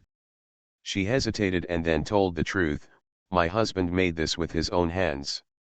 Husband? Yuanan looked at Li Ziyun, and suddenly something flashed in his mind, and he suddenly turned back to look at Li Yi, who had just asked about their whistle before. Li Yi also reacted, strode over with her still rested body, and denied, "He is not my mother's husband, he can only be said to be a former boyfriend." "Please tell me, Taoist priest, that man and your Tianhai, what does it matter? Besides my uncle, who else in the world can make magical weapons?" Li Yi's mother is Li Ziyun, and Li Ziyun's husband is his uncle, so isn't Li Yi the daughter that his uncle said he was? The disciples suddenly realized this and were excited. "Before going down the mountain, my uncle also told them to take good care of the two of them when they met them. They didn't expect to meet their real owners so soon." To avoid making a mistake, Yuanan still looked at Li Yi very cautiously. "Then this is the daughter of the owner of the whistle?" Li Yi was confused and still frightened.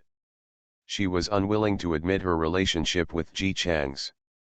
But at the same time, they wanted to find out who the man who abandoned their mother and daughter had been for so many years was, why he was able to make a whistle with its own protective cover, whether he was a member of Tianhaiguan, and why he ran away all those years ago. Li Ziyun was not as entangled as his daughter, and nodded and admitted, "Yes, I is our daughter." "Really? This is my uncle's family." Fortunately, he lived up to his mission and found them. After finding out their identities, Minamoto Kishi was excited for a few seconds. When he saw the mother and daughter opposite him looking at him with hesitant and confused eyes, he quickly woke up. The people in the convoy had been watching the movement here, and when they were curious about what they were talking about, they saw that they had resolutely kept a distance from other people since they walked together with the convoy, and they spoke calmly and without any emotion. The disciples of Tianhai Temple leaned over one after another. After giving a grand ceremony to meet their elders, their Taoist robes were flowing elegantly, and with respect on their faces, they respectfully said to Li Ziyun in unison, "Disciple has met Grand Master Uncle." After bowing to Li Ziyun, he went to bow to Li Yi respectfully, "I've met my uncle." Li Ziyun. Li Yi. People in the motorcade. Everyone wanted to get in touch but didn't dare to get in touch. The high-ranking disciples of the immortal sect were so respectful to the mother and daughter in their convoy who didn't say they couldn't survive but could also be said to be living a difficult life, which made people sympathize. Everyone. There was silence, including Li Ziyun and his daughter, who didn't know what to say.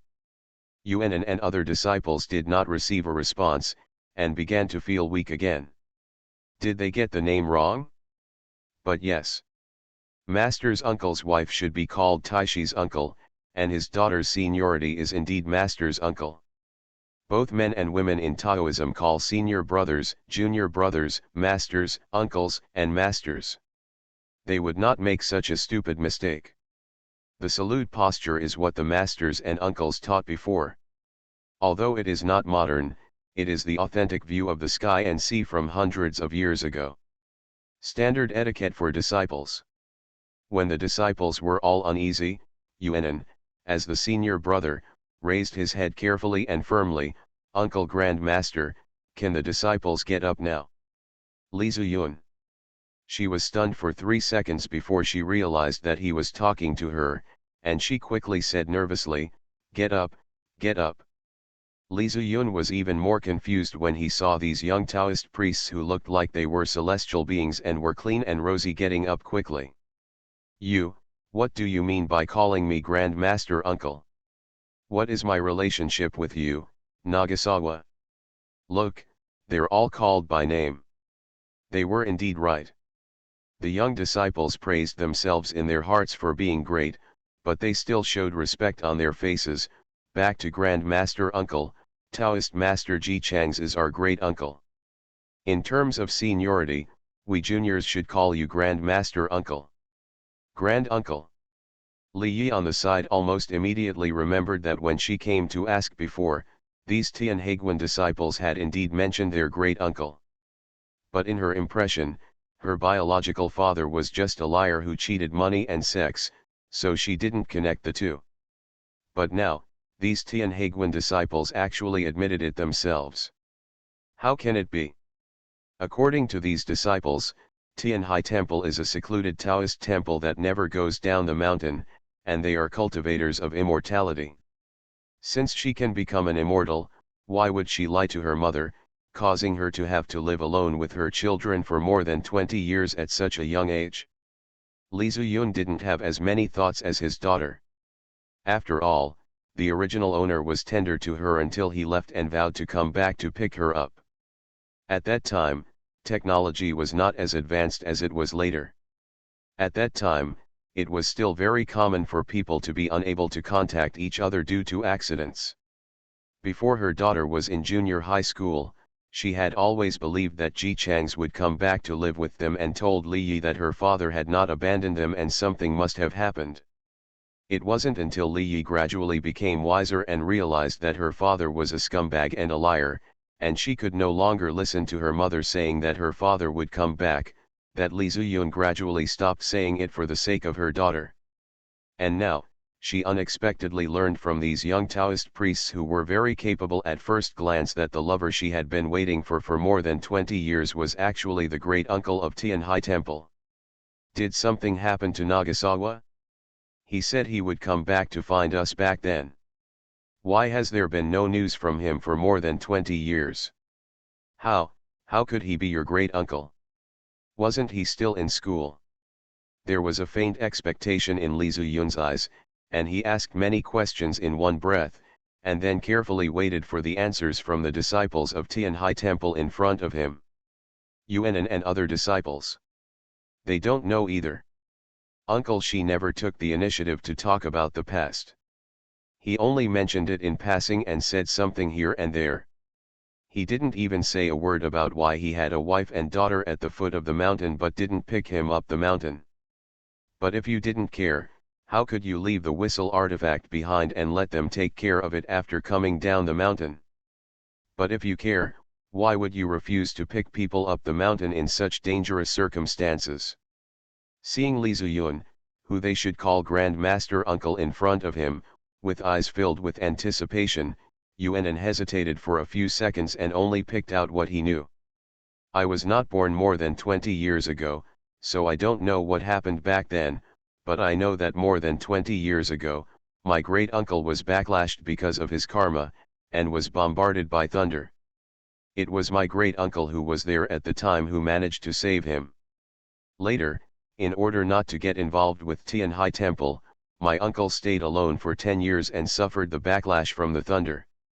He returned to Tianhai Temple 10 years ago and has never been to the Taoist temple since then. My uncle is our elder who has the highest cultivation level in Tianhai Temple.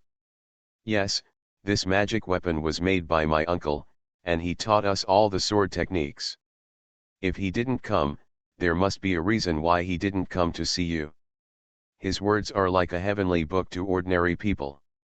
Especially for Li Ziyun, who has never watched the novel about cultivating immortals or the TV series about cultivating immortals.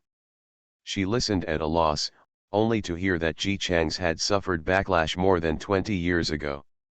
When he was worried, he seemed to be fine now, and then he slowly breathed a sigh of relief. He never lies, maybe he was tripped up by something. Li Yi understood, but she understood that Ji Chang's couldn't come more than 20 years ago, but she also understood that Ji Chang's was fine 10 years ago. But in these 10 years, he still never came to see her mother. Her mother has been refusing to move out of her hometown, and she is still living there. If her father, whom she has never met, is really serious about it, what if she even brings a letter? No matter it's because you really have difficulties, or if the relationship fades away and the two of you are fine, it's fine.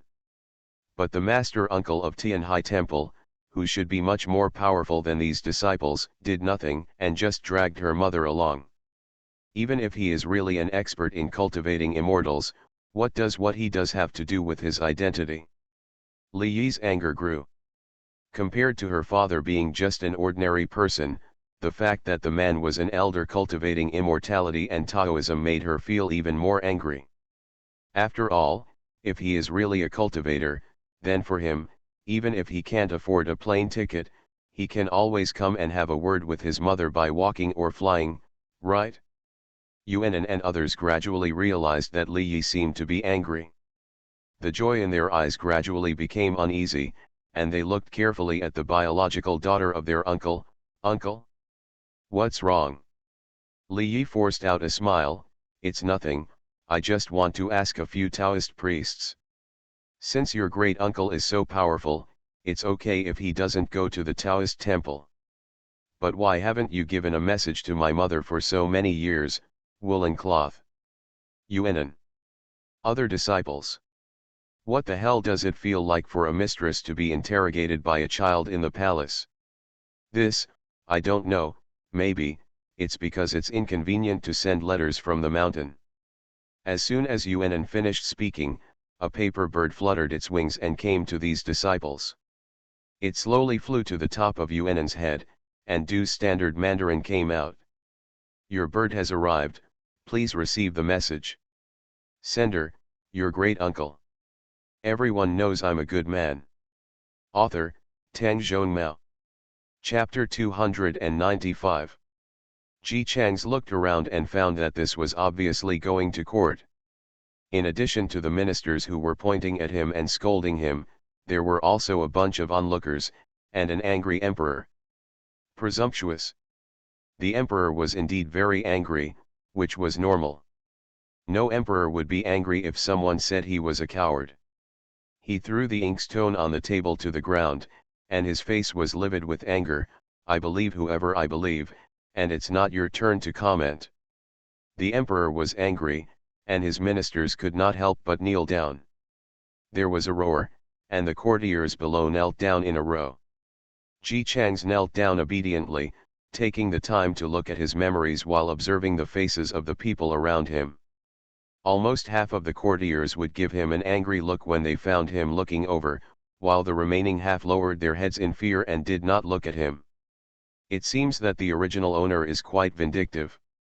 Ji Changs looked at the memory and found that the original owner not only remembered grudges, but also didn't know how to remember gratitude. The original owner was a scholar born in a poor mountain village. He was the only son in the family, so his parents regarded him as everything. His father worked almost desperately to earn money for his education. In the end, he died of illness due to overwork, and he relied entirely on his mother's textile work to support his education. Originally, the mother's support could not last long, but when the original owner was laughed at by his classmates because of his poverty during a poetry meeting, he was bumped into by a great scholar. When the scholar was young, he was almost unable to continue studying because of poverty. When he met the original owner, he felt compassion for him. After further inspection, he found that the original owner was very smart, so he cherished his talent even more. He took the original owner as his apprentice, brought him to his house, taught him to read, took him to martial arts, and paid him monthly silver coins every month, raising him as if he were his own son. With such a great Confucian master, the original owner's predicament was naturally solved.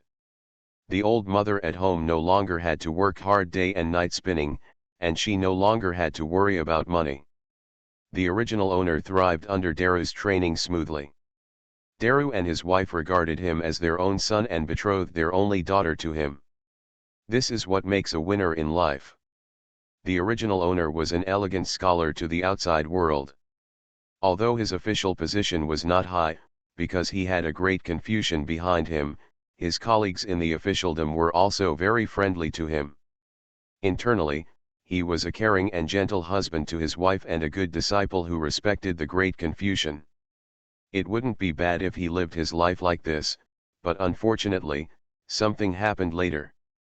The great Confucian scholar had a sister who was a concubine in the palace. The son of the concubine was always highly praised. Although he was young, he was very brave and resourceful. When an enemy country invaded, the emperor sent the concubine's son to quell the chaos. In the end, no one knew what happened.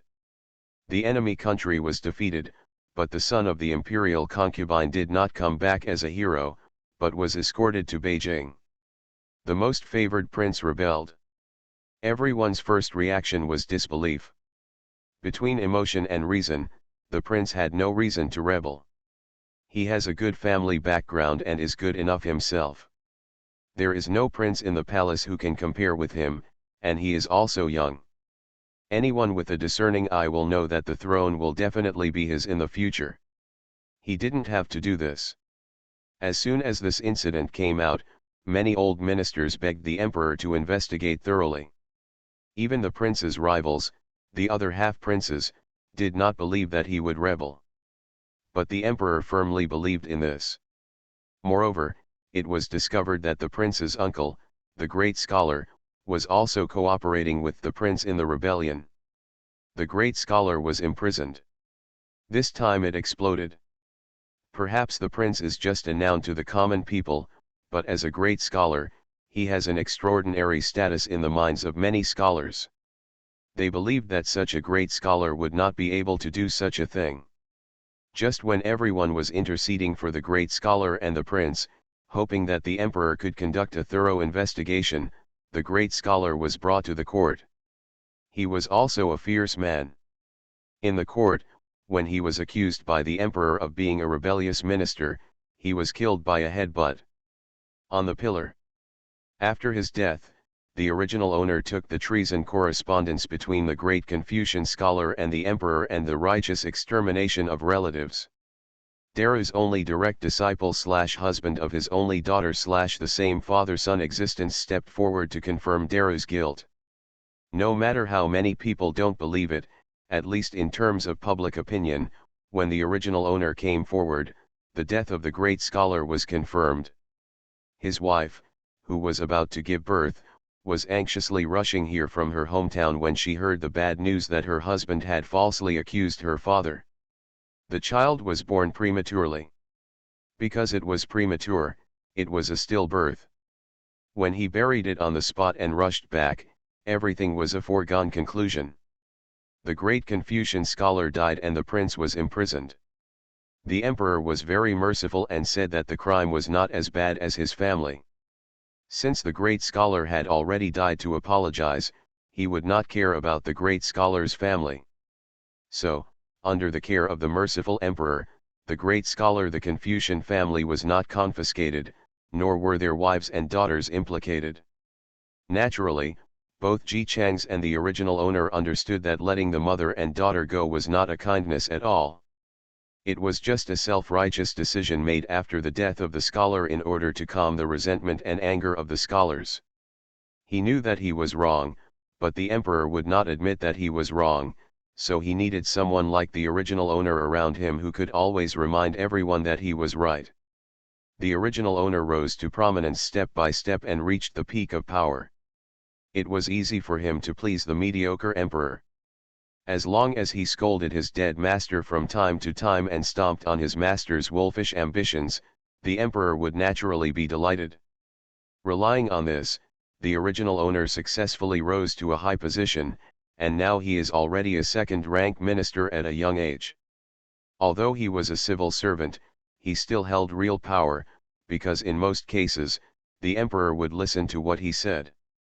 Compared with the joyful life in the court, the original owner's life in the house was not so good. Although he sold his master to seek glory, the original owner did not really have any shame. What's more, he sold his master to seek an official career. Both he and the emperor knew that those correspondences were unwarranted. It was just because of him. He is the closest person to master, so let him open the door that can block some people's mouths. If the original owner turned against his junior sister and junior wife after betraying him for glory, then everyone would know that he was such a treacherous villain, and the authenticity of the letters he produced would naturally be doubted. He was the only one who was very kind to his junior sister and junior wife, and put on a show of "I didn't kill the master for the sake of glory and wealth, but the master really did something to rebel. I was just loyal to the emperor and patriotic, so I killed my relatives. I will take good care of my junior sister and junior wife." You can make people unable to grasp the situation. So no matter how much the original owner wanted to send the two troublesome people away, far away, he still had to pretend to be a lowly person and take care of them carefully. In order to maintain her affectionate persona, she even dared not take a concubine.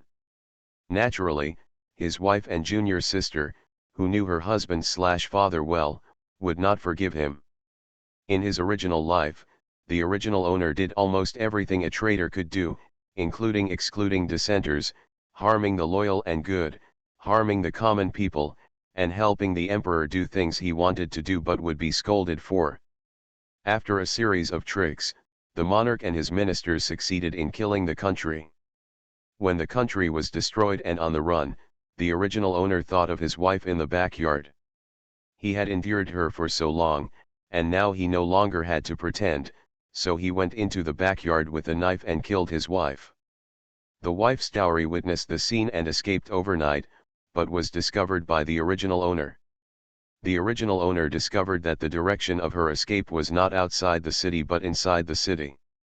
He became suspicious and followed her behind, but learned a secret.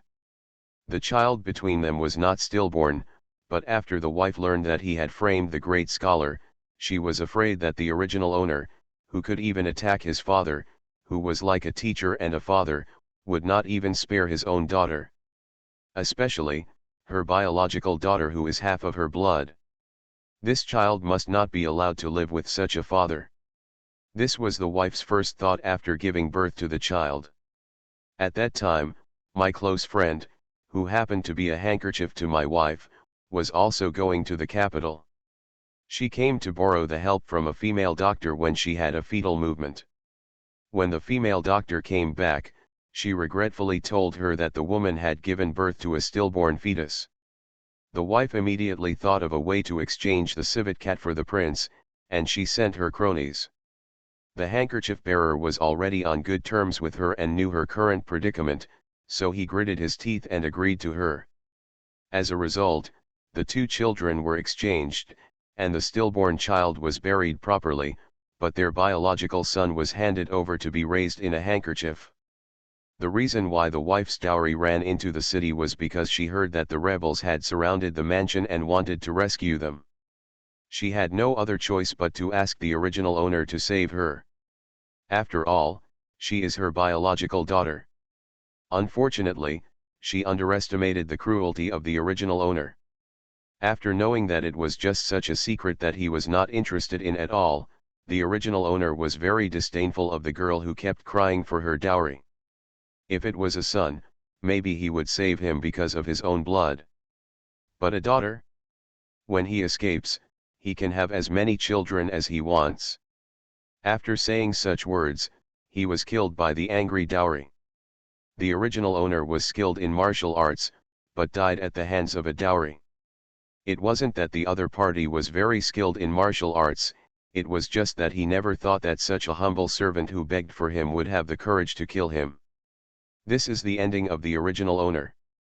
It can be said that after he has played an entire country and destroyed countless people's families, he was killed with a knife. In the current timeline, the original owner is doing what a traitor should do, frame Zhongliang. There was a severe drought in Guizhou. The local magistrate wrote to the court asking for help. However, there was no response from the court. The people had no food and drink and became refugees. A large number of people walked to the capital. His birthday was coming in 2 months. The emperor had been looking forward to this day for a long time. He was happily preparing to celebrate his birthday when suddenly so many refugees flooded into the capital. Longyan was furious. The key is, it's not easy to get angry when he's angry. because the prefect of Gizhu gave him a note and said that he hoped the court could provide rescue. However, the emperor was planning to build a palace for himself at the time. The treasury was empty and he did not have that much money. Building a palace would have been difficult enough. If support was provided, then the palace is absolutely useless. It's just a severe drought. It won't be over after a while. It won't be better until it rains. If you have to ask the court for help for such a trivial matter, then what should the prefect do? After feeling very disgusted with the prefect, the emperor put the book aside as if he had not seen it. As a result, things have turned out like this. So many people have come to the capital. Even if he is angry, he can't say, yes, it's my fault. I shouldn't ignore you. The emperor of this dynasty is indeed a coward, but just because he is a coward does not mean that he does not know what a wise king is like. He does stupid things, but he really wants to be a wise emperor. Isn't it because of this that he keeps doing stupid things and then blames them on others, and then pretends that he is innocent?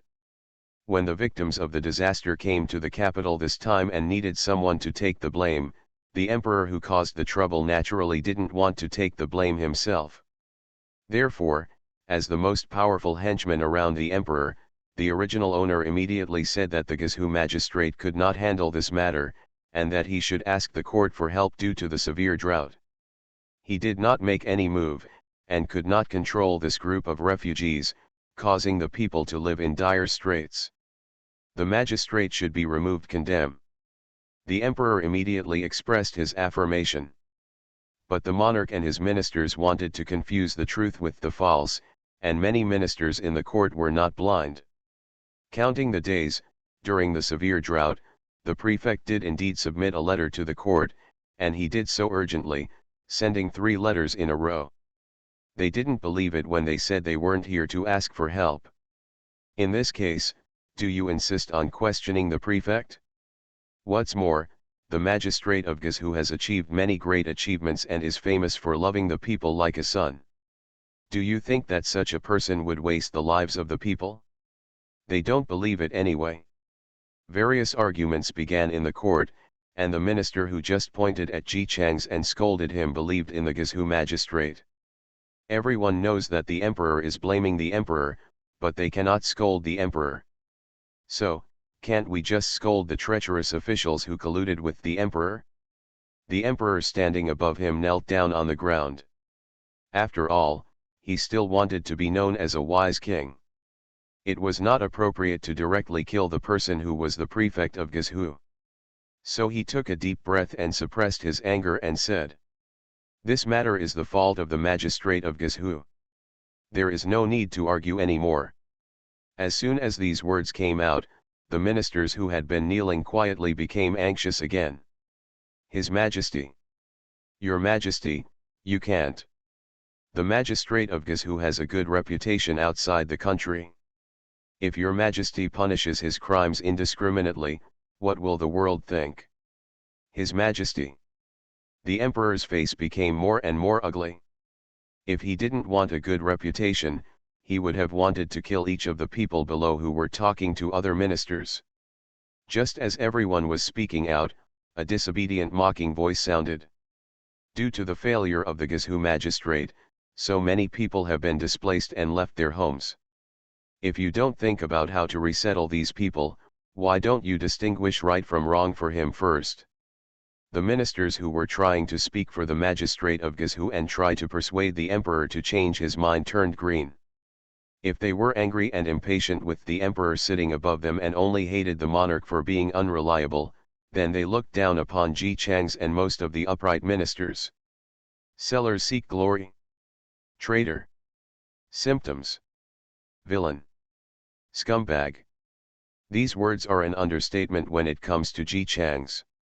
The minister who pointed at Ji Chang's nose and scolded him stood up angrily and pointed at him again. Are you worthy of talking about resettling the people? The people are displaced and homeless, and now a lot of them starve to death every day. Man, whose fault is that? Mr. G, who was accused by him, was very calm and showed no signs of guilt. He only stroked his sleeves and smiled at the other party. Does it matter who is wrong and who is right? Mr. Lu, even if you drag 10 or 8 sinners to in front of the people, that's not what they want. What the victims want is food, shelter, and doctors. Mr. Lu, you keep saying that I am a traitor and a sycophant, but you don't know that you, a loyal minister who loves the people like a son, have done everything for the victims. What did you do? Mr. Lu looked startled. If we had been able to provide relief after receiving the discount, the victims would not be like this now. The expression of the emperor sitting above changed. He was the one who accepted the offer and ignored it in the first place. Isn't this just an accusation against him? Some shrewd courtiers also heard the implication of these words, and their expressions changed. Oops. Mr. Lu is afraid that he will not be able to escape today. Just when the emperor was about to speak with a livid face, he was interrupted by a burst of laughter. It's so funny. Ji Chang's made no secret of his ridicule and disdain for Master Lu and raised his chin. Let me tell you, Master Lu, are you really confused or are you pretending to be confused? You keep saying that I am a villain, and it seems like you love the people so much, but the things you do are not painful. You do nothing for the people, you neither feed them nor give them something to drink. You didn't give them any of the land or houses they wanted. Oh, you did something else. You're scolding me. Ah, everyone says that I am a villain, but what about those who call villains? Loyal ministers? Good people who are not afraid of the threats of traitorous ministers? Mr. Lu, if you want a good reputation, you should do some good things and do good things. Help the victims, appease the people. Instead of doing these things, you come here to scold me. Isn't it just to gain a reputation for loyalty by scolding me? Mr. Lu was stunned when he heard this. The more he listened, the more anxious he became. You are talking nonsense. Never have I ever thought of this. I am doing it for the world. For the people. Oh. For the people. The unparalleledly handsome Lord Ji, who was wearing a red official uniform, smiled even harder. Okay, Lord Lu, why don't you come and talk to me, my colleagues, and your majesty? If you scold me, the people will get it what? A grain of rice? A pot of water? Or a comfortable bed, or a shelter from the wind and rain? Master Lu trembled with his lips and pointed at Ji Chang's, unable to say a word for a long time. Seeing this, Ji Chang smiled with satisfaction, turned around and bowed to the emperor sitting on the dragon throne. When he straightened up, his face was full of affirmation. Your Majesty, it seems that Mr. Lu did not come to scold the minister for the sake of the victims, but just for the sake of the victims. It's a personal grudge. Ha ha ha ha ha ha. The emperor was so angry that he wanted to kill someone, but Mr. Lu was on his death list. Now seeing Ji Chang's beating people up, it was as if he was picking off the other person's face and throwing it to the ground to trample on him. Long Xian was very happy. Laughing out loud. Lu Qing, you are not young anymore. Don't be so persistent in the fight of will. Me. Weiken. Your Majesty. His Majesty. Ji Chang saw that Mr. Lu still wanted to explain, so he directly intervened.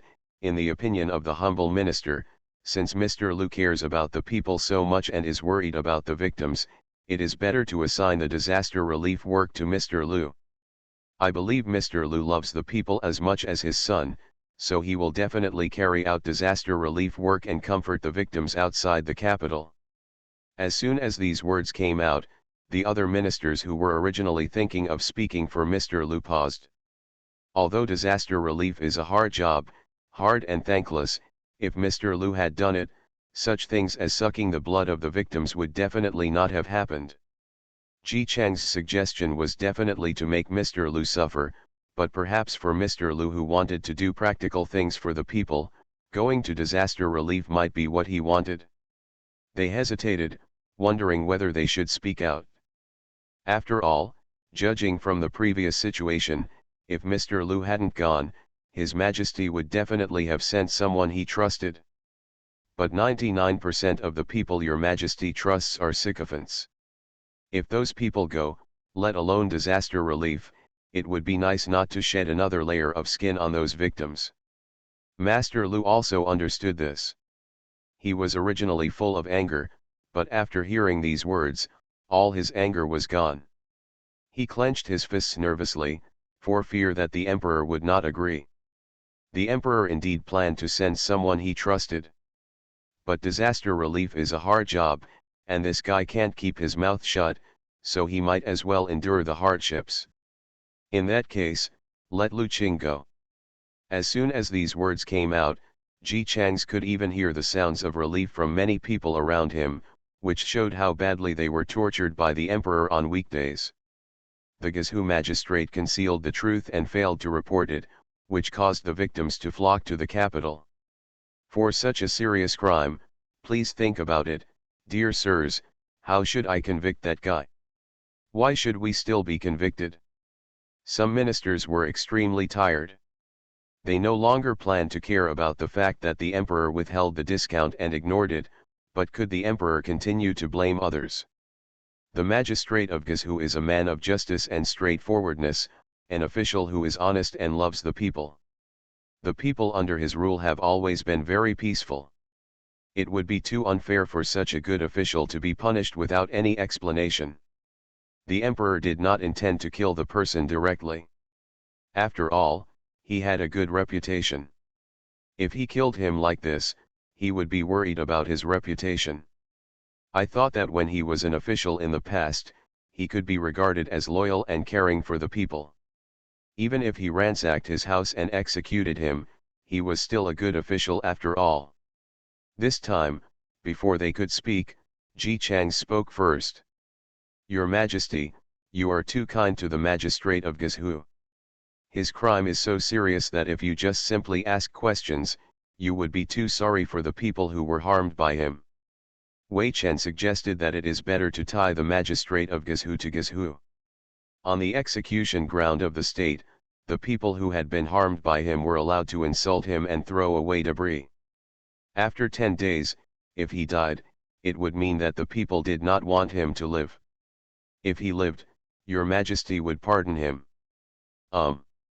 This method. The emperor hesitated. He was not sure what his most trusted minister, who was most able to solve his problems, was thinking about, so he simply waved his hand and said, I'm a little tired. I'm going to have a rest and we'll discuss this later. After saying that, he went to the back hall. Ji Chang's didn't even need the eunuch to invite him, he went directly to the back hall by himself. Along the way, the other ministers looked at him with fear and hatred, and they all gave way. Ji Chang's held his head high and went straight in without even looking at them. As soon as he left, the remaining ministers immediately gathered together to discuss in twos and threes, just like the students whose class teacher had left with their classmate who liked to make small reports with the class teacher. Among them, Mr. Liu's classmates, not his colleagues, are the most numerous. Master Liu, are you okay? Hey, Mr. Liu, I'm going to have to work hard for you this time. Brother Liu, you were too impulsive just now. If His Majesty was angry just now, what would happen to your whole family? It doesn't matter. Mr. Liu himself was flushed. This can be considered a blessing in disguise. Now that I have been given the task of providing disaster relief, I can feel more at ease since I can personally do something for the victims and keep an eye on them personally. This is true, after all, Mr. Liu is known as a practical person. Letting him do this would make them feel more at ease than letting anyone else do it. That Ji Chang's has done a good thing. Oh, he just wants to challenge Mr. Liu. How could he, a person who is greedy for pleasure, know what Mr. Liu's ambition is? He is just trying to get it wrong. Master Liu just laughed when his colleagues around him said this. In my heart, I always felt that something was wrong. When he said those words just now, His Majesty was already angry. At that time, he had anticipated his own fate and had planned to die to prove his ambition. But Ji Chang stopped His Majesty with his words at that time. On the surface, those words were meant to tease him, but in fact they were equivalent to saving his life and fulfilling his wish. Ji Chang's was famous for his intelligence when he was young. He didn't believe that such a smart person would not know that those words actually helped him. Also, His Majesty was the one who wanted to question the Gezhou magistrate, but it was Ji Chang's who stopped him. Although such a punishment method is a bit embarrassing, if it can survive without losing its official position and life, it is indeed a good method for the magistrate of Gezhou. But, is Ji Chang's really helping them? Why? Isn't he a villain and a sycophant? In the back hall, the villain Ji Chang's was laughing evilly. Your Majesty, if you directly accuse Gezhou magistrate, he has some official titles before. I heard that many people boast that he loves the people like a son. Your Majesty, if you accuse him, even though he is I made a mistake, but there is no guarantee that there will be some malicious people spreading rumors behind my back. As for what the rumors were, he didn't need to ask the emperor to understand. The emperor had a stern look on his face. Isn't it because he was worried about this that he was unsure of what to do? According to your wishes, the punishment just now will allow me to sit back and relax. Nature. Ji Chang's explained warmly, Your Majesty is not punishing him. This is clearly asking the people to accuse him. If he dies, it means that the people hate the evil officials so much. Your Majesty, you are a wise king who sends the evil officials to the people for disposal. If he is alive, it is because of your mercy. You should have executed him, but you spared his life. If he dares to say anything wrong about you in the future, such as shirk responsibility for the disaster that happened out of control this time, your Majesty will not be angry. He will be the spit of all the people in the world. Xingzi can drown him. He took a sip of the tea handed over by the eunuch and said with a smile, By then, your Majesty has already forgiven him once, and the second time he couldn't bear it, it can be considered excusable. The emperor's eyes lit up. No. Isn't what he is worried about because he wants the prefect of Gezhou to take the blame, and he doesn't want others to think that he is a fool and just picks someone to take the blame. In this way, people are handed over to the people. If a person died, it was the people who killed him. If he is alive, it is also his mercy. This method is really wonderful. Ha ha ha ha. Okay. Okay. Let's do it like this, King, you are still smart. Ji Chang's also laughed, and his words were full of treachery. No matter what your Majesty said, I am just thinking about your Majesty's thoughts, worrying about your Majesty's worries, and sharing your worries for your Majesty. Okay. Okay. I know that you are my loyal minister. Hey, if all the people in the court are as loving as you, then I can feel at ease. After the intermission, when His Majesty the Emperor returned to the throne, he directly announced that he would deal with the Gezhou prefect in that way. At the same time, Mr. Liu must also quickly set foot on Gezhou to provide disaster relief. This matter can be regarded as a perfect solution. Although many courtiers are a little dissatisfied with the attitude of Ji Chang's and the Emperor, they also know what kind of urine these two people have. Now it can be considered a good ending to have such an ending. If not satisfied, the quarrel continued, and we still don't know what the quarrel will become in the end. When going to court, the ministers walked down the steps and walked towards the palace gate. Master Liu. When a familiar voice sounded, the ministers who heard the voice almost immediately pricked up their ears and opened their eyes to pay attention to the movement over there. Ji Chang's walked over casually. He had a good appearance. When he wasn't doing things like flattery and framing Zhongliang, he really looked like that. Every step he took had a different kind of air. Mr. Liu, who was stopped, stood there and watched him walk up to him. Master Ji, how are you? Is there anything else you want to say? Oh, It's not that there's anything wrong. Ji Chang's chuckled lightly and said as if he was chatting, I heard that Mr. Liu is a concubine in the family. Before the family was separated, Mr. Liu's family squeezed into a small and pitiful courtyard to live. The colleagues who stayed on the side and were worried about what Ji Chang's would do to Mr. Liu were immediately angry after hearing this. Who in the entire capital didn't know that Mr. Liu was born as a concubine? Although he relied on his fame to enter the court, his father and biological mother passed away early, and his aunt refused to let him leave the family and live separately because of her filial piety. Therefore, Mr. Liu obviously he is a good minister, but he still has to live in a small courtyard, and every month he has to pay his filial piety to his aunt. There is nothing we can do about it. Filial piety is the first priority in this dynasty. Even if the aunt is not the biological mother, she is still the illegitimate mother. Legally speaking, she is even higher than Mr. Liu's biological mother. So a person who is almost 40 years old is still controlled by his aunt. Hey, I'm just concerned about Mr. Liu's family situation. Sir, why do you look at me like you want to eat me? The minister was angry. You. Zifang. Master Liu stopped his friend next to him, took a deep breath, and looked at Ji Chang's. So?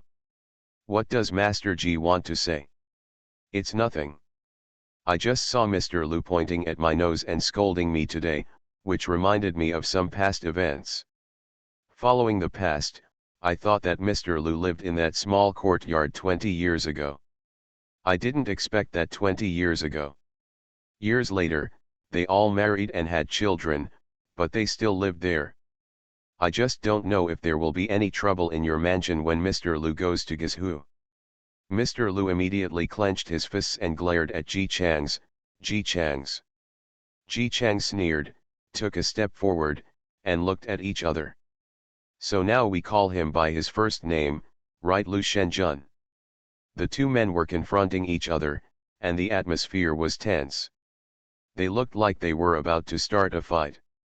The ministers who were descending the steps wanted to watch, but they were worried that standing still would be disrespectful, so they all took small steps. It felt like they could not wait. One step is divided into 100 steps. Ji Chang's, don't go too far. I went too far? When did I go too far? You weren't the one who was pointed at and scolded in court, right? You are also a second-rank official of the imperial court, but you are directly threatening my family. How shameless. Blackmail? Which of your ears have heard that I threatened your family? It's just to show concern for my colleagues. You misinterpreted it like this, which shows how you are. Ah, by the way, you also know that I am a second-grade officer? You are a first and fifth-grade officer. When you see me, you are disrespectful to your superiors, but you still speak arrogantly, but I want you to be punished for disrespecting your superiors. You. Liu Shenjun couldn't defeat Ji Chang's. When he was anxious, he punched him directly, but his fist was firmly grasped by Ji Chang's. The surrounding officials exclaimed in surprise at first, and then a little bit as expected. Everyone knows that Ji Chang's is both civilized and martial. Not only is he a talker, he is also very capable with his skills. Liu Shenjun and Mr. Liu are just a weak scholar. If the two of them really fight, Ji Chang's will naturally have the upper hand. Master Liu. While Ji Chang's grabbed Liu Shenjian's fist and forced it to move downward, he showed a typical traitorous smile. Don't worry, I will take good care of your family for you while you are away from Beijing. How about coming to your door every 2 days? Is it caring enough?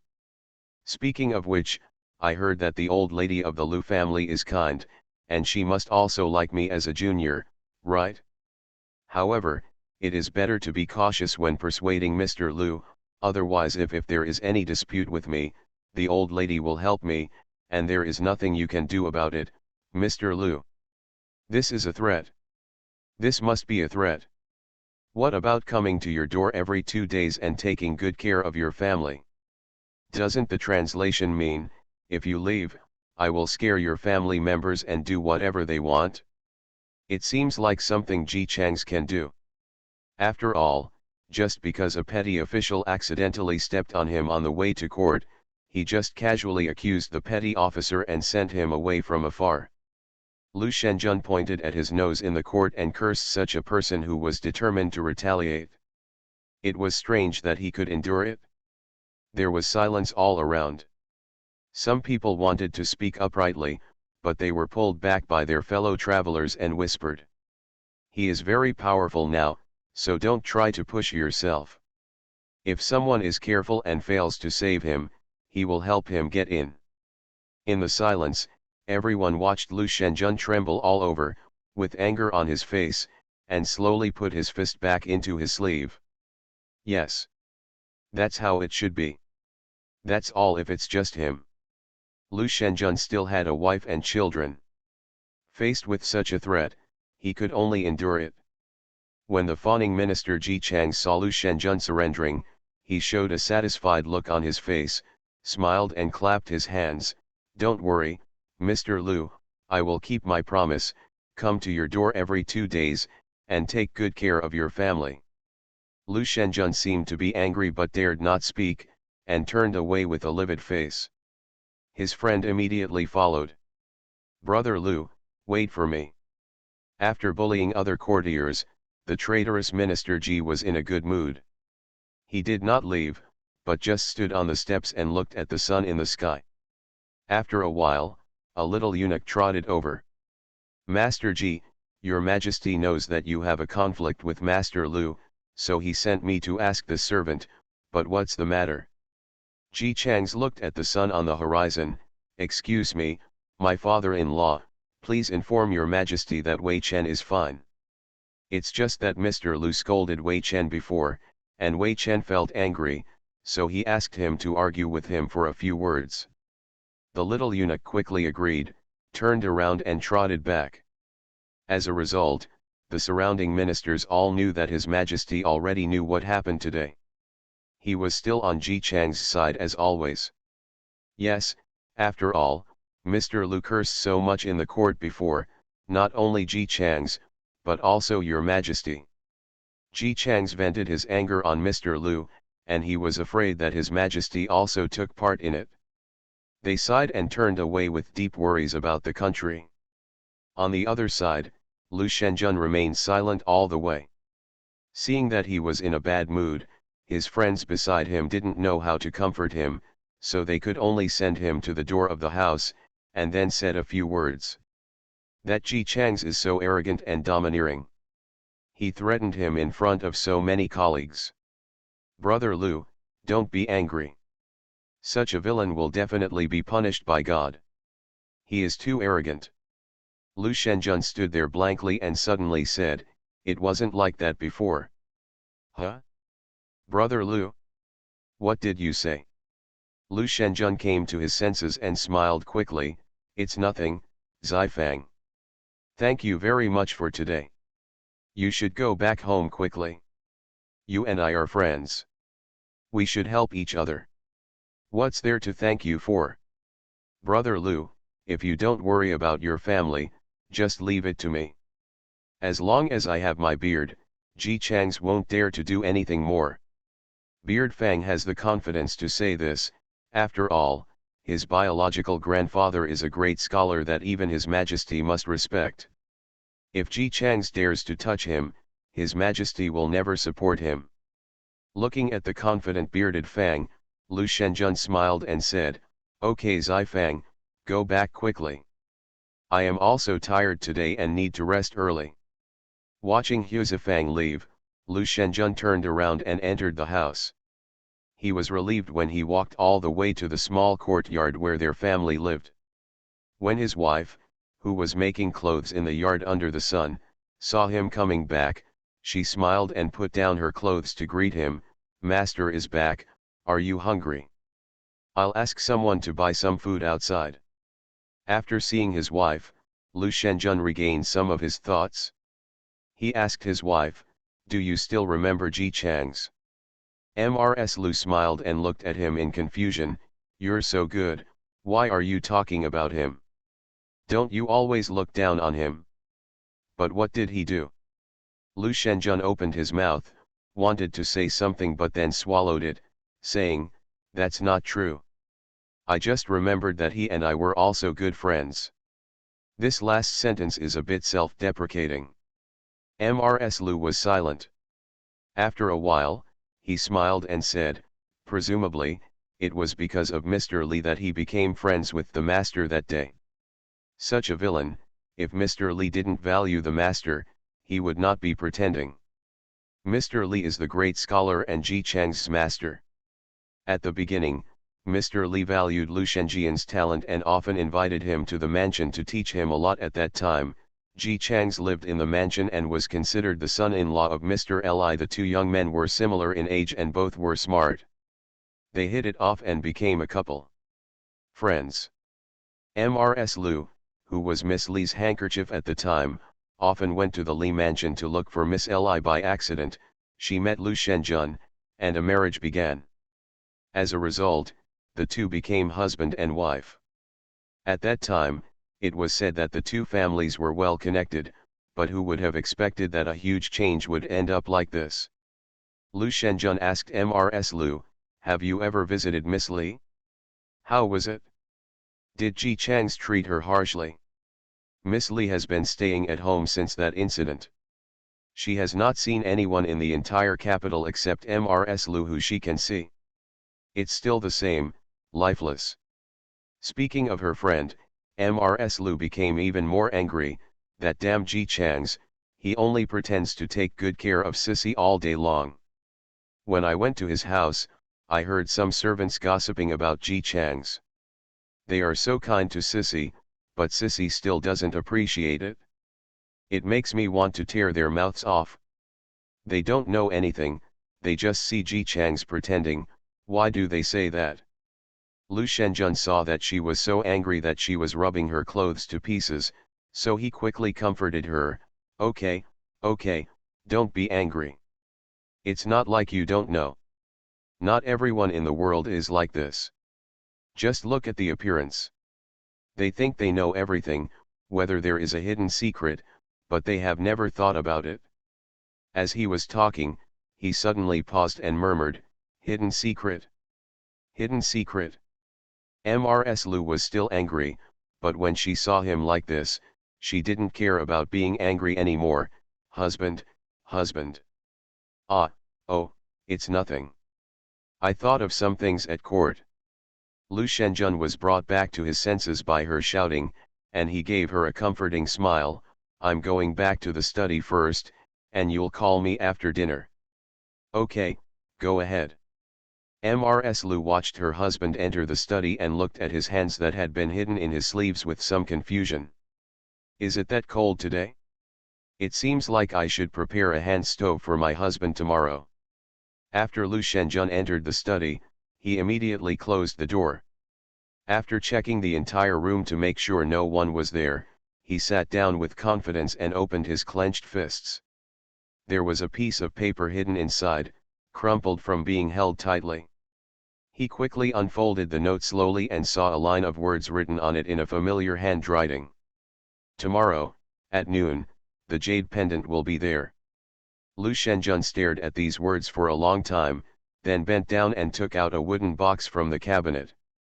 After opening it, there was a jade pendant that looked not very valuable quietly inside. This was a relic left by his mother to him. When he was a teenager, when he and Ji Chang's were still good friends, they sneaked out to play together, and he left this jade pendant behind. Ji Chang's accompanied him to search for a long time, and finally found it in a ruined temple that the two of them passed by on the outskirts of the city. Because that place was too remote, they made a joking agreement that the jade pendant was equivalent to a ruined temple. If one day they needed to use a secret code, they would just say jade pendant and they would know that they were talking about the ruined temple. Lu Shenjun always thought he didn't remember this joke. Ever since Mr. Li passed away, he hated Ji Chang's to the core. Looking back at their mutual friend, he almost wanted to throw it into the dirt. Even this jade pendant could no longer be worn properly around his neck. And now, Ji Chang's revealed the jade pendant. Should I go or not? Lu Shenjun touched the jade pendant and sat in the study for a long time in a daze. The second day. He got up early, packed himself up and went out.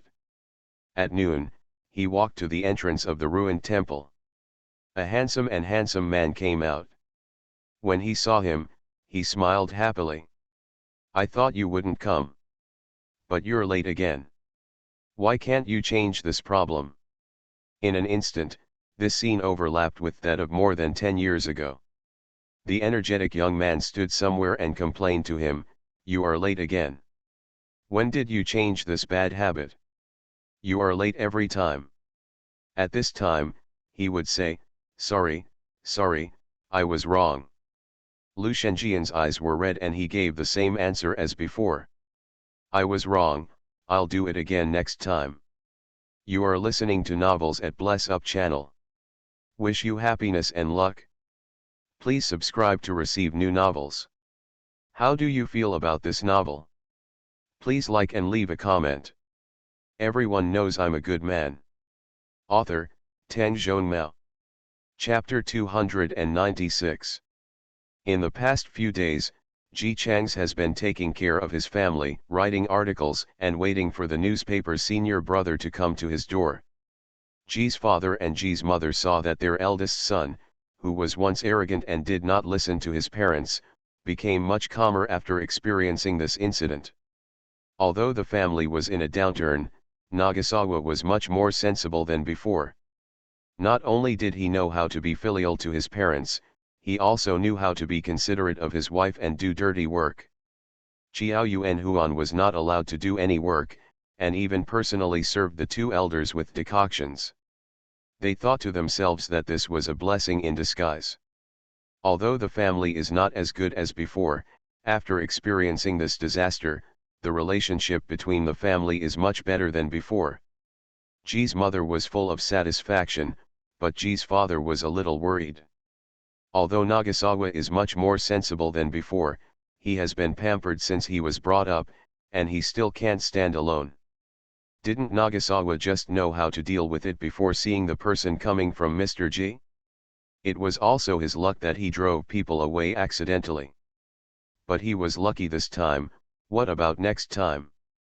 Nagasawa had been raised without knowing anything about the world, and Ji's father didn't trust him at all to take charge of his own affairs.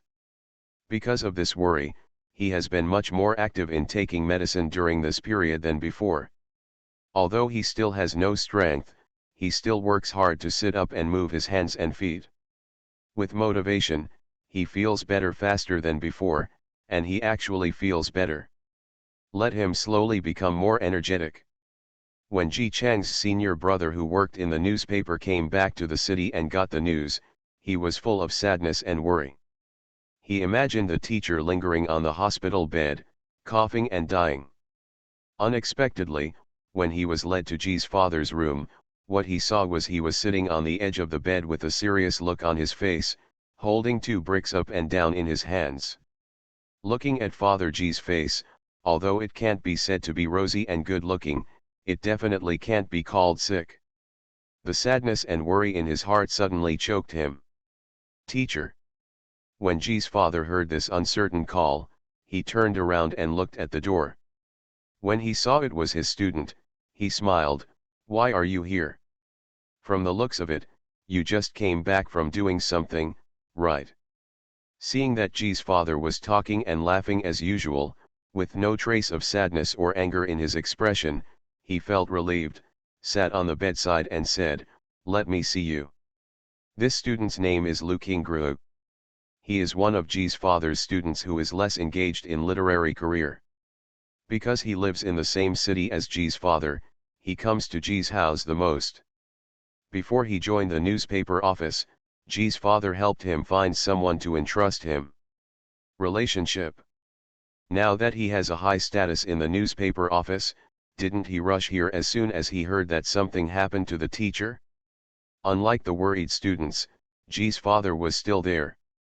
After talking to the student for a few words, he calmed him down and asked him to write a letter to contact several of his senior brothers and sisters who were engaged in business. After saying that, he looked up and saw his eldest son looking outside. He smiled again and said, "During this period, Nagasawa said he wrote something and wanted to send it out. I thought he was also detained in the yard by me. I'm so bored. Go check it out later. If you think it's good, send it to him. If you think it's not good, don't coax him for my sake. Just tell him." Lu Qingru nodded in agreement, and looked back at Ji Chang's, sighing. After a few months of separation, Chang seems to be more stable than before. He didn't like to write articles in the past. Speaking of his eldest son, the smile on Ji's father's face never fell. Ever since something happened at home, he has stood up. He was looking for solutions before, but now he finds that the family has become like this, and he also wants to make money to support the family. I know where he heard that writing articles can make money, and he writes every day. Although I know that his literary talent is not good, I am satisfied knowing that he has this intention. Lu Qingru knew that this junior brother was not only poor in literary talent, he had not liked studying since he was a child, but now he was able to concentrate on writing, which showed that he really wanted to support his family. Of course, he definitely couldn't tell the teacher this, so he still boasted. Nagaze didn't pay attention to it before, but it was taught by the teacher after all. Now he is willing to study hard, and given time, he will definitely be able to make something achievement. Lu Qingru himself knew that this was a compliment, and Ji's father also knew clearly that the student wanted to make him happy. He smiled and lifted 2 bricks again, and said while exercising, "It's fine if you lie to me, but don't follow me like that." Nagasawa said, "What if he believes it to be true? Take a look at his manuscripts and take them if you think they are good. If you think they are not good enough, don't worry because I won't tell him." Young people should be more frustrated. Lu Qingru agreed, but in the bottom of his heart, he thought that no matter how his junior brother wrote it, even if he wrote a bunch of siang, he would take it away properly. The teacher has always refused to accept their money, and he used to let it go. Now that the teacher's family is in trouble, he has to help out no matter what. With this in mind, Lu Qingru chatted with Ji's father for a few more words before going out. As expected, Ji Chang's gave him the manuscript. Before he read it, his mentality was like, no matter what my junior brother writes, I will praise him. However, as soon as he read it, he completely forgot what he was thinking before. Ji Chang's writes novels about cultivating immortals. It tells the story of a poor boy who accidentally embarked on a journey to immortality. The novelty is that this poor boy is from the Republic of China. Ji Chang's uses the first-person pronoun and his name is Memoirs of Cultivation to Immortality. In other words, this is a story about a poor boy cultivating immortality in the Republic of China. Although it is made up, the real background used by Ji Chang's makes it easy for people to believe that the I in this book is real. This is not a novel, but a true memoir. Ji Chang's didn't consider any emotions when he wrote this book. He just went for money, so the more popular the book, the better. The more people like it, the better. Naturally, it will be satisfying. Lu Qingru couldn't help but immerse himself in it as he watched it. It wasn't until he saw the last page that he woke up from a dream. This was not a real memoir, it was just a novel written by his junior brother to make money. Although he thought so rationally, he still felt deep in his heart. Feeling in a trance, he reluctantly put down the manuscript in his hand and asked Ji Chang's, is this really written by you? Ji Chang's looked extremely proud. Of course it's me, senior brother. What do you think of what I wrote? Can you send it out and sell it for money? Lu Qingru looked at his junior brother with extremely complicated eyes. How should I put it? I originally thought that my junior brother was a fool. After all, as a senior brother, he knew exactly what Nagasawa was like before. He had never studied it properly. But now that he has become serious about his family background and writes like this, that's why I wrote such a good manuscript. Lu Qingru himself was in control of the manuscript he submitted and could already tell very clearly whether it would be popular or not and whether it would make money. Even he was immersed in the manuscript written by Ji Chang's. After reading it, he was still reluctant to read the next chapter. It will definitely be popular. At the same time, because he read too many manuscripts, he became more aware of how difficult it was to reach Ji Chang's level. You must know that this is not the future where everyone goes to school. Nowadays, most people in China cannot read, and there are many who can read and write good articles, but it is difficult to write articles that most people like. This is the first time Ji Chang's writes a manuscript and he can write like this. Even if he is not a talented player, it is impossible. Lu Qingru was quite excited and happy to discover that his idiot junior brother was actually a good young talent. On the one hand, it was for the sake of the teacher.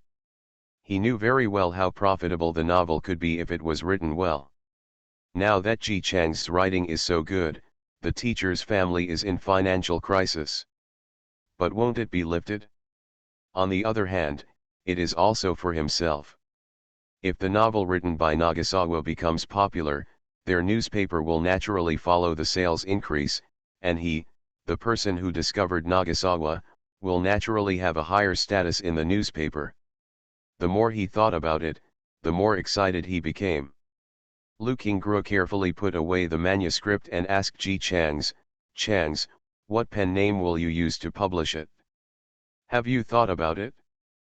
People nowadays basically use vests to post this kind of articles. Ji Chang's also knew this. He took out a piece of paper from his pocket, unfolded it and handed it over. This is the pen name I prepared. I still don't know which one to choose. Would you like my senior brother to help me choose one?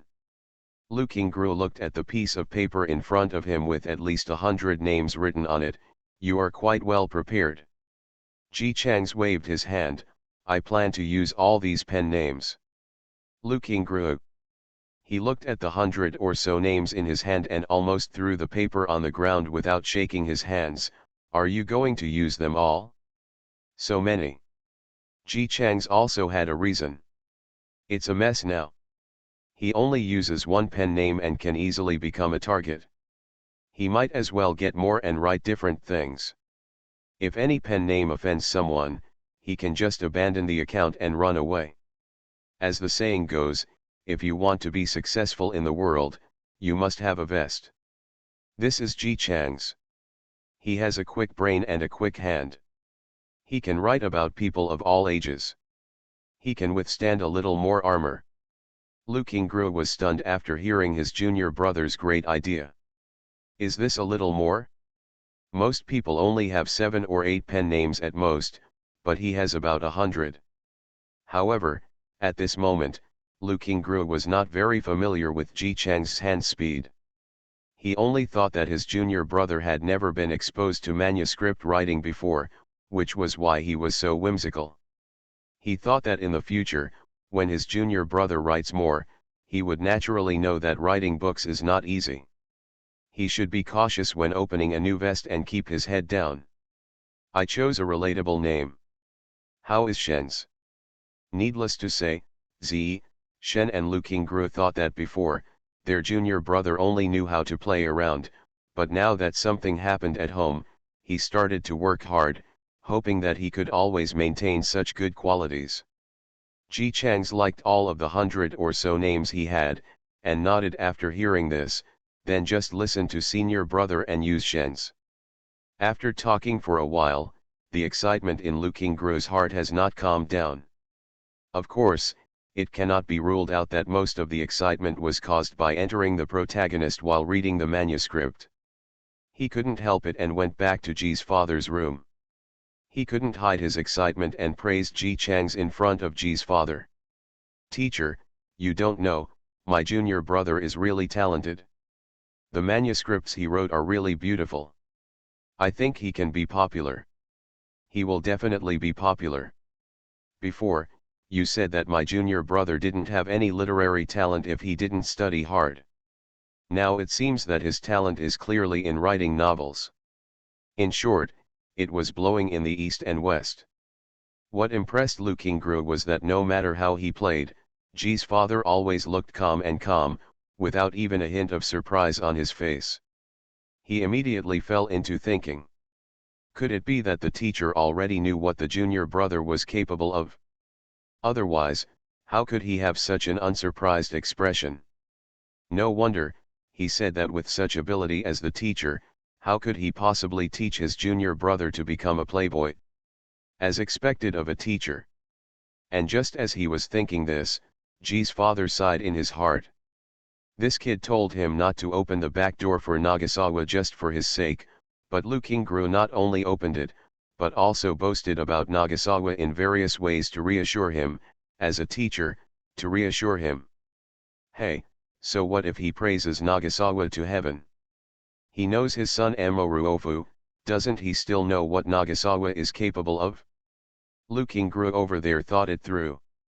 Seeing that the teacher was so calm, he was embarrassed to make such a fuss, so he quickly calmed down his expression and calmed down. Seeing him like this, Ji's father confirmed his suspicion. If Nagasawa was really as powerful as he boasted, could the student calm down so quickly? Hey, forget it, it's the student's intention, so let's not expose it. Lu Qingru also sighed. The teacher deserves to be a teacher, he still needs to learn more. Everyone knows I'm a good man. Author, Tang Zhonmao. Chapter 297. In the miasma illusion, everyone stared at Ji Chang's in the illusion without blinking. Finally, when Li Ziyun's eyelashes trembled, he slowly withdrew his hand. Just when everyone thought he was going to be consummated, they saw the index and middle fingers of the other person's right hand coming together and suddenly raising them towards Li Ziyun. A stone smaller than the one on Li Ziyun's body was lifted up from the air and fell heavily to the side. Immediately, there was the familiar action of transmitting spiritual power, obviously to save the people over there. From Li Ziyun's perspective, he couldn't see anyone over there, the memory of the original owner couldn't support Ji Chang's to create a real picture. He could only hear the voice of the old host, "Are you crazy? They have passed away." Then came Ji Chang's sweet voice, "This is Ziyun's parents. Don't mention her parents, even if they are old turtle's parents, they have died and have no souls. You can't save them even if you give out all your spiritual power." The old abbot's persuasion was still of no use. The young monk still insisted on channeling spiritual power, and the look on his face turned pale. "Nagaze, if you forcefully change her life, you will suffer karma. You will not be able to see her again for the rest of your life, otherwise she will be punished by heaven. Now you want to change her parents' life. Do you want to perish and die?" Ji Chang's naturally would not listen to the advice. He just insisted on transporting him until the thunderous attack became more and more fierce, then he vomited out a mouthful of blood and fainted to death. It was the first time for Tian Haiguan disciples to face the secrets of their elders' past, and they couldn't bear to move as they watched all the way. The expression on his face went from being suddenly enlightened to realizing that this was the case to being unable to complain. "It turns out that it was at this time that my uncle was rescued by his master." Li Ziyun next to him was already in tears. I knew that Nagasawa didn't leave us behind on purpose. It turned out that he had been here during the earthquake that year. Even, in order to save her, he did not hesitate to bear the punishment of God." Li Yi on the side also looked stunned. The first time he met Ji Chang's, he was indeed being struck by thunder. At that time, Li Yi realized that those thunders were related to them. Ji Chang's refused to say it. She thought that as long as she asked to meet, the other party would tell something if they could not meet with them. But no. The man agreed to come down and meet, as if Tian Li really had nothing to do with them. Li Yi thought she had guessed wrong. Until she saw the past many years ago when she was not yet born. Her father, in order to save her and her mother, changed his fate and resisted several thunderstorms. He did not abandon them. It could even be said that she and her mother had been protected by him. The shadows that have surrounded my heart for many years seem to leave together with the dissipation of the illusion. Li Yi blinked, tears falling down her cheeks. It turns out that it is just like a classmate's father protecting his classmate.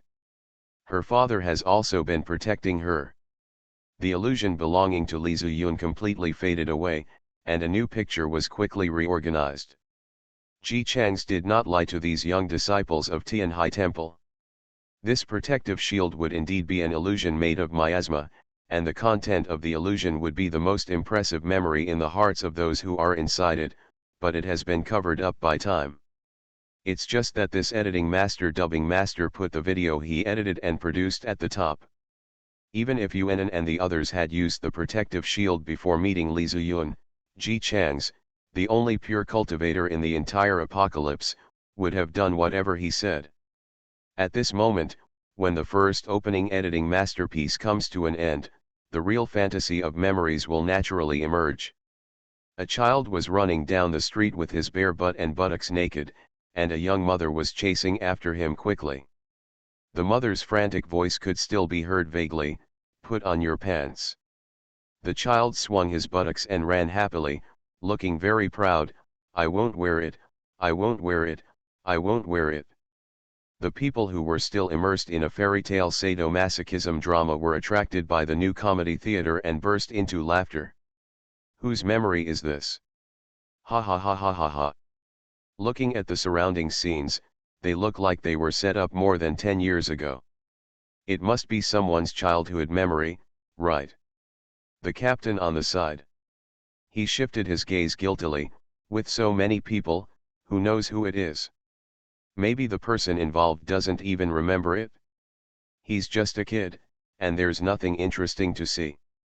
Okay, didn't I say that I won't let you immerse yourself in the illusion? Everyone is looking at it so enthusiastically, so sit down and close your eyes and calm down. The captain's words were always effective, and upon hearing his harsh reprimand, the team members began to blame themselves. Why did you forget to put safety first? Just when he was about to listen to the captain's words and close his eyes to avoid looking at the illusion, he saw that the young mother in the illusion could not catch up with her son, and shouted angrily, "Tangerine pie! If you run away again, I will break your legs." Everyone. The captain's surname is Chen and his given name is Pai. In other words, that little kid running naked on the street is the righteous captain in front of them. Isn't this embarrassing? The captain, who was being watched by so many people, became angry. "What are you looking at? I told you not to indulge in the illusion." Although he kept repeating that he did not let the team members see it for the sake of their safety, it was obvious that no one believed it. However, it can be seen from the captain's reaction that the scene indeed comes from his childhood. In other words, the scenes they had seen before of Ji Chang's forcibly changing his fate in order to save the pregnant Li Ziyun and endure the divine punishment were all true. A disciple was confused and asked, "But didn't Grand Master say that the illusion comes from memories? Grand Master was in a coma at the time, how could he know what happened?" Li Ziyun was crying and laughing at the same time, feeling relaxed that he hadn't felt in a long time. An 18-year-old single mother lives alone with her child amid the gossip of people around her. What she endures is something that many people cannot feel. At first, Li Ziyun insisted that her lover would come back. But people around him didn't believe it. Even their daughter didn't believe it. Li Ziyun didn't know how to explain to others, so he could only silently stop mentioning Ji Chang's and hide her persistence and stubbornness in his heart. Making her believe that Ji Chang's is a liar is like making her believe that her hard work and persistence for more than 20 years are just a shadow. But now, she sees the truth. The great, responsible husband and father she had always built for her daughters really appeared in front of them. He didn't give up on them. He didn't abandon them either. He is a hero who saved his wife and daughter. It would be nice if I didn't faint at that time. If I didn't faint, I could remember this memory. In this way, at least for Li Yi, who looked forward to her father so much but was disappointed again and again when she was a child, her father's side of her heart is no longer gloomy, and she will no longer be wary of men. Li Yi agreed to Wang Hao's pursuit. In addition to this guy's pretense at the time, another very important reason was that Wang Hao's conditions in all aspects were not as good as hers, and could even be said to be far lower than hers.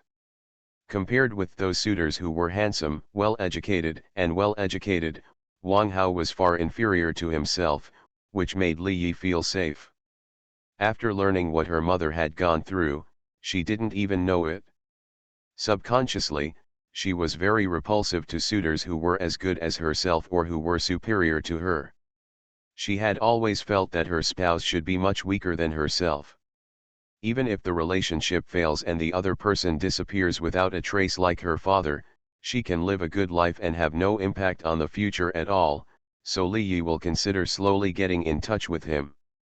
It sounds strong, but in fact, rejecting the other person simply because he is too good is not a kind of inferiority complex stemming from the failure of the original family. Li Ziyun could vaguely see something about her daughter's emotional life, but she didn't know how to persuade her daughter. She knew that Li Yi was much better than herself. Women of this generation also think in many different ways from women of the previous generation. Li Yi had the ability to live a good life. Slowly, she hid what she wanted to say. From the bottom of my heart. But now, the world has changed, modern times have turned into the apocalypse, and technology has regressed to the point where it cannot be used, but instead we have discovered the past that has been sealed for many years. Glancing at his daughter who didn't know what he was thinking, Li Ziyun asked Yuanan, "Nagaze, is your great uncle okay? Has the divine punishment had any impact on him? Why did it suddenly jump to asking Master Uncle?" Yuanan took a second to react and quickly replied, "Everything is fine with my uncle. He only returned to Tianhai Temple 10 years ago. He has been living in seclusion, hiding in his room and playing with his mobile phone, and rarely shows up, does not go to morning classes. In the past few months, when the world was in chaos, my uncle gradually came into contact with the affairs of the temple." Li Ziyun nodded, his eyes still red, but his face was full of peace, "as long as he is well. We used to have a deep relationship and were childhood sweethearts. After more than 20 years of changes and misunderstandings, we now no longer have the same feeling of wanting to be with each other all the time when we were passionately in love. As long as everyone is well, that is the greatest happiness." Li Yi, who had been silent, finally digested the huge amount of information. She suddenly raised her head and looked at Yuanan, "Taoist master, please contact him quickly and ask him not to come." Yes, tell Nagaze not to come." Li Ziyun also reacted and nodded quickly, "I'm sorry, Taoist priest." Yuanan understood what they meant. If his uncle really came here to keep the appointment, he would definitely be struck by thunder when he saw Li Ziyun and Li Yi, the two people whose fates he had forcibly changed. He quickly nodded in agreement, stretched out his hand to let the bird fly to his palm, and poked the other person's eyes to quickly convey their meaning. After finishing speaking, he let go of his hand. There should have been a prompt that the message was sent successfully, but the bird's beak opened and closed, failed to send. Reason for failure: the recipient is not in the service area. Yuanan. Other people. For a moment, I didn't even know what to say. Maybe my uncle is flying with his sword. If the bird flies too high, the signal is indeed not very good. Although they have no idea why a bird made of paper still needs a signal. Yuanan comforted the mother and daughter, who looked a little uneasy. Flying with a sword requires spiritual power. My uncle always has to come down and meditate to recover. As long as he sends it every once in a while, he will always succeed. However, his speculation was overturned again. During the whole day under the protective shield, Yuanan tried once every 20 minutes, but he was not in the service area every time. What's the situation? Although my uncle's cultivation was much higher than theirs, he still wasn't tired from traveling without stopping for such a long time, right? While the disciples of Tianhe Temple were confused and tried many times to contact their uncle who was not in the service area, the miasma that had stayed for a day finally slowly dissipated. Everyone breathed a sigh of relief. Although they said they had brought enough food and had a short movie, Illusion, to watch, being trapped in a maze with no way out was still unsettling. The captain's face was full of stability, and he was committed to using his excellent reasoning skills to make everyone forget the dark history of his childhood. He looked around at the quiet surroundings and guessed in a deep voice. Those vines should have been eliminated by the barrier. I remember that when the vines suddenly appeared, they surrounded the entire base. In other words, this thing has intelligence and knows that people will go to the base, so it specially surrounded the base and waited for us to arrive.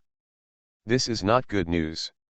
If even those mutated plants have IQs, Blue Star will really have no place for humans. An older team member was also puzzled. That's strange. Logically speaking, the third base is where the army is stationed, and the force value should be high. How come these vines haven't been cleared away? I remember that the army seemed to have small planes before. It's ready to use. Even if it can't be done at close range, wouldn't it be okay to get some bombs? Anyway, something is wrong. Let's go in more cautiously. It's dark now, and the lights in the base may not be turned on to prevent attracting zombies. It's so dark that at first glance, some people can see through. As they got closer, everyone became more and more aware that something was wrong. The entrance to the base was actually packed with people. It was late at night, so I didn't go to sleep in the house, and I didn't even have a tent. They just lay on the ground like corpses. But they clearly remembered that the last time they came to the third base, there were rows of huts inside, all built by the army, and they could be dismantled and taken away when moving. The closer we get, the slower the team steps. Finally, the captain stopped and whispered, "Look at the national flag, the third base may have changed hands." The Tianheguan disciples who walked silently looked at the national flag that was fluttering in the wind. After looking at it for a long time, they couldn't see anything. "Isn't it flying very well? How do you tell from the flag that the base changed hands?" Before they could ask, Li Yi, who had always held a weapon in his hand, nodded when he heard this and lowered his voice, "And look at these people sleeping at the door. The guy who takes control of the base is not a good person." The disciples of Tianhe Temple went to see the people sleeping at the door. Because they were practitioners, their eyesight was much better than others, but they looked inside and outside, up and down, and couldn't see anything wrong. Although these people are a little thinner and their clothes are a little dirty, there is nothing wrong with them. They are all tall and tall. "Captain, it's difficult to deal with. Do you want to take a detour?" Li Yi shook his head. "I'm afraid I can't get around it. There is sand nearby, and those vines may still be there. This base must not be entered. It is no longer conscience to attack the elderly and the weak. Yes, let's hide and observe first." Tianheguan disciples who grew up in the mountains and have little observation skills. They felt as if they were listening to an encrypted conversation. One disciple couldn't help but asked, "How on earth did you find out so much information without even getting close?" The captain and Li Yi all raised their heads and looked at him in surprise. "Disciple, what's up with this face that says I'm so surprised you can't even see something so simple?" "Captain, look at the national flag. It's so dark that I don't know what's on it. If the army was still in charge here, they would never treat the national flag like this." Li Yi, looking at the people sleeping on the ground, "You can see that they are all strong laborers. There are no old people or children. There are even very few women. Even if there are, most of them are not good looking. Captain, the elderly and children may have been treated as burdens, women." He looked at the young and immature faces of the Tianhai Temple disciples and coughed dryly. In short, this is definitely not something that the army can do. In addition, these people obviously knew about the existence of vines during the day. Now I even doubt that the vines and the control of the people at the base have some connections that we don't know about. Otherwise, it was such a coincidence that those vines acted as a cage to tightly trap the entire base, but the trapped base was unscathed, and car prints could even be seen from the door. The wind and sand here are strong. If the marks were made a long time ago, they would have been covered up, but now the car marks on the ground look very new. At least for those who go out by car, those vines will not cause any harm to them. Therefore, they must be careful. The other party is cruel, unpatriotic, and may also be able to control mutant vines. With their small fleet, they cannot defeat them 100%. Of course, this may not necessarily be true if you include Yuan and the others. The disciples of Tianhai Temple listened to the analysis of what the captain and Li Yi said. So scary. You can deduce 3, 4, 5, 6, 7, 8, 9 by seeing 1 and 2. Is this the world under the mountain? They now know why their master likes to convince others with his virtue when he is away from home. In fact, except for the value of force, he seems to have nothing else to offer. Fortunately, after experiencing the training of their great uncle, these disciples can still keep their expressions on their faces very well even if their hearts are going crazy. Then let's observe and see what's going on. As soon as Yuan finished speaking, he turned around and noticed that he seemed to have stepped on something under his feet. He frowned slightly, looked down, and saw a small green vine. After being stepped on, the small vine was immediately buried in the ground and quickly disappeared. He suddenly turned around and looked at the huge base not far away. Before he had time to think, his body had already sent out a warning message, and the hairs all over his body stood up. Something is going on. Boom. Before he finished speaking, a huge vine dripping with brown dried blood sprang up from the ground and quickly surrounded the group of people in front of him.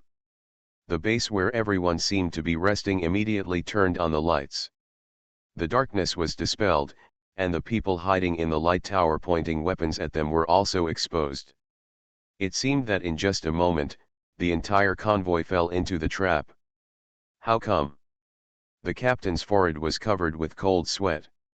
He looked around and wondered why the people in charge of the space treated their small convoy with such a big fanfare. Soon, he no longer had any doubts, because he saw a familiar figure on the high-rise building. Wang Hao bent down to please, glanced condescendingly at the crowd below, and said flatteringly to the people standing in front of him. Look, those people wearing identical white clothes are cultivators of immortality. I saw them flying with swords with my own eyes. As long as you catch them and torture them, you will definitely be able to find out the techniques, and then you will also be able to cultivate immortality. Moreover, they also have a Taoist temple called Tianhai Temple. There may be some treasures there. Once we get the skills, we will attack them.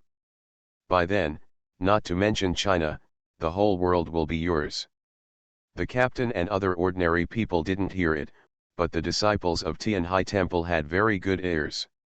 As soon as they heard that these people were actually targeting their Taoist temple, everyone immediately became angry. Just as he raised his hand to pinch the sword technique, it was already firmly grasped by the small vines branching out from the huge vine. In my ears, I could still hear that hateful man making suggestions. During the day, they made some strange thing to hide inside. This time, no one can be left behind. They must all be caught tightly. Yuan and the others were originally the lowest in Tianhai Guan, and the other party had learned from the failure experience during the day. After a chaotic fight, they were still tied up tightly.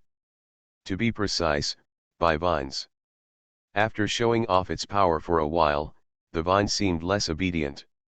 When Wang Hao and the man approached, they continued to attack with wild winds, and the group hurriedly avoided it. The man gave a few instructions, and soon someone escorted a dozen men over and drove them to the attack range of the vines. The vines branched out and penetrated the opponent's head. By the time the vines were pulled out, the dozen or so men who had just been struggling had already become human beings and fell lightly to the ground. In an instant, the captain understood everything. The guy Wang Hao took refuge in was basically using his life to support this huge vine. That's why there are so many people tied up in the base. There are no old or weak people, and that's why they shout danger to them when they see the convoy approaching during the day. Seeing this group of people walking up to them triumphantly and slowly pulling out the knife, the captain gritted his teeth and shouted, "It's not just these Taoist priests who are here in Tianhai Temple, they are just juniors. If you hurt them, their elders, I will never let you go." The other party has obviously never suffered a defeat since the end of the world, and he smiled unbridled, "Elder? I am still afraid of a few old Taoist priests." He took Wang Hao and slowly walked to the Tianhai Temple Taoist priests who were looking at him unhappily. He looked up and down and smiled. "Wang Hao told me, what sword skills do you need to fight, right?" "Oh, yes, you can also fly, but you can't fly without the sword. My vines have controlled the sandy land within a 10-mile radius. Even if you can fly, you still can't escape with your wings." After saying that, he glanced at Wang Hao casually, "You can be regarded as a meritorious boy. You have done well. Are some of these people your enemies? I will reward you." Seeing Wang Hao's eyes flashing and looking in the direction of Li Ziyun's mother and daughter with evil intentions, the disciples of Tianhai Temple had a bad premonition in their hearts. Sure enough, the guy who tipped them off and sold them went directly to Li Yi, with a successful smile on his face as he was about to succeed in revenge, and raised the knife in his hand. "Aren't you capable? Aren't you going to start a company and separate from me? You asked that idiot to drive me away before. Tisk, tisk, tisk, now it's not in my hands." Yuanan immediately became nervous. "What do you want to do? If you dare to do anything to our uncle, Tianhai Temple will definitely not let you go." "Uncle master." Wang Hao sneered and looked at Li Yi with disdain, "You have become their master uncle? You just learned kung fu for a while? Have you also become an immortal? Okay, I also want to see how many cuts it takes to die after becoming an immortal." Yuanan was even more anxious. "How dare you? Master's uncle's father is our master's uncle. He has a profound cultivation level. He has the ability to move mountains and seas. If you dare to bully our master's uncle, our master's uncle will definitely not let you go." Wang Hao really laughed. "Ha ha ha ha ha ha ha. Are you from the story club? Master uncle? Master uncle? Her father? When you make up lies, you have to make them more decent. I don't know about Li Yi yet. He has been a fatherless bastard since he was a child. How can I not know if my useless mother-in-law finds me a father-in-law? Your Tianhai Temple is nothing more than that. You are still cultivating immortals. In order to save people, you can do anything. It's easy to say." At this moment, he was a villain, and he didn't know how proud he was. "Don't say it's a lie. Even if you uncles, and masters all come, we have already studied it clearly. All you can fly on are wooden swords, so it's a small sword, and it will come down after being entangled by vines. When the time comes, we won't be able to do whatever we want. Immortal cultivator? Ha!" Wang Hao finally found an opportunity. Just as Balabala was talking happily, he suddenly saw Yuanan, who was tightly bound, looking behind him with surprise on his face. "Uncle master." He rolled his eyes. "What are you pretending to be? Even if that uncle of yours really comes, our brother Cha can beat him to the ground and retreat." With that said, Wang Hao went to find Brother Cha, the person in charge of the base. "Yes, Brother Cha. Brother Cha." Brother Cha stared behind Wang Hao and silently took a step back. He took another step back, then another step, and finally turned around and ran quickly to the base. You, *CK yourself, you've caused trouble and you can clean it up yourself. I'll withdraw first. Wang Hao. Seeing Brother Cha running faster than a rabbit, and the surprised expressions of all the Tide people looking up at the sky, he finally sensed a bad premonition.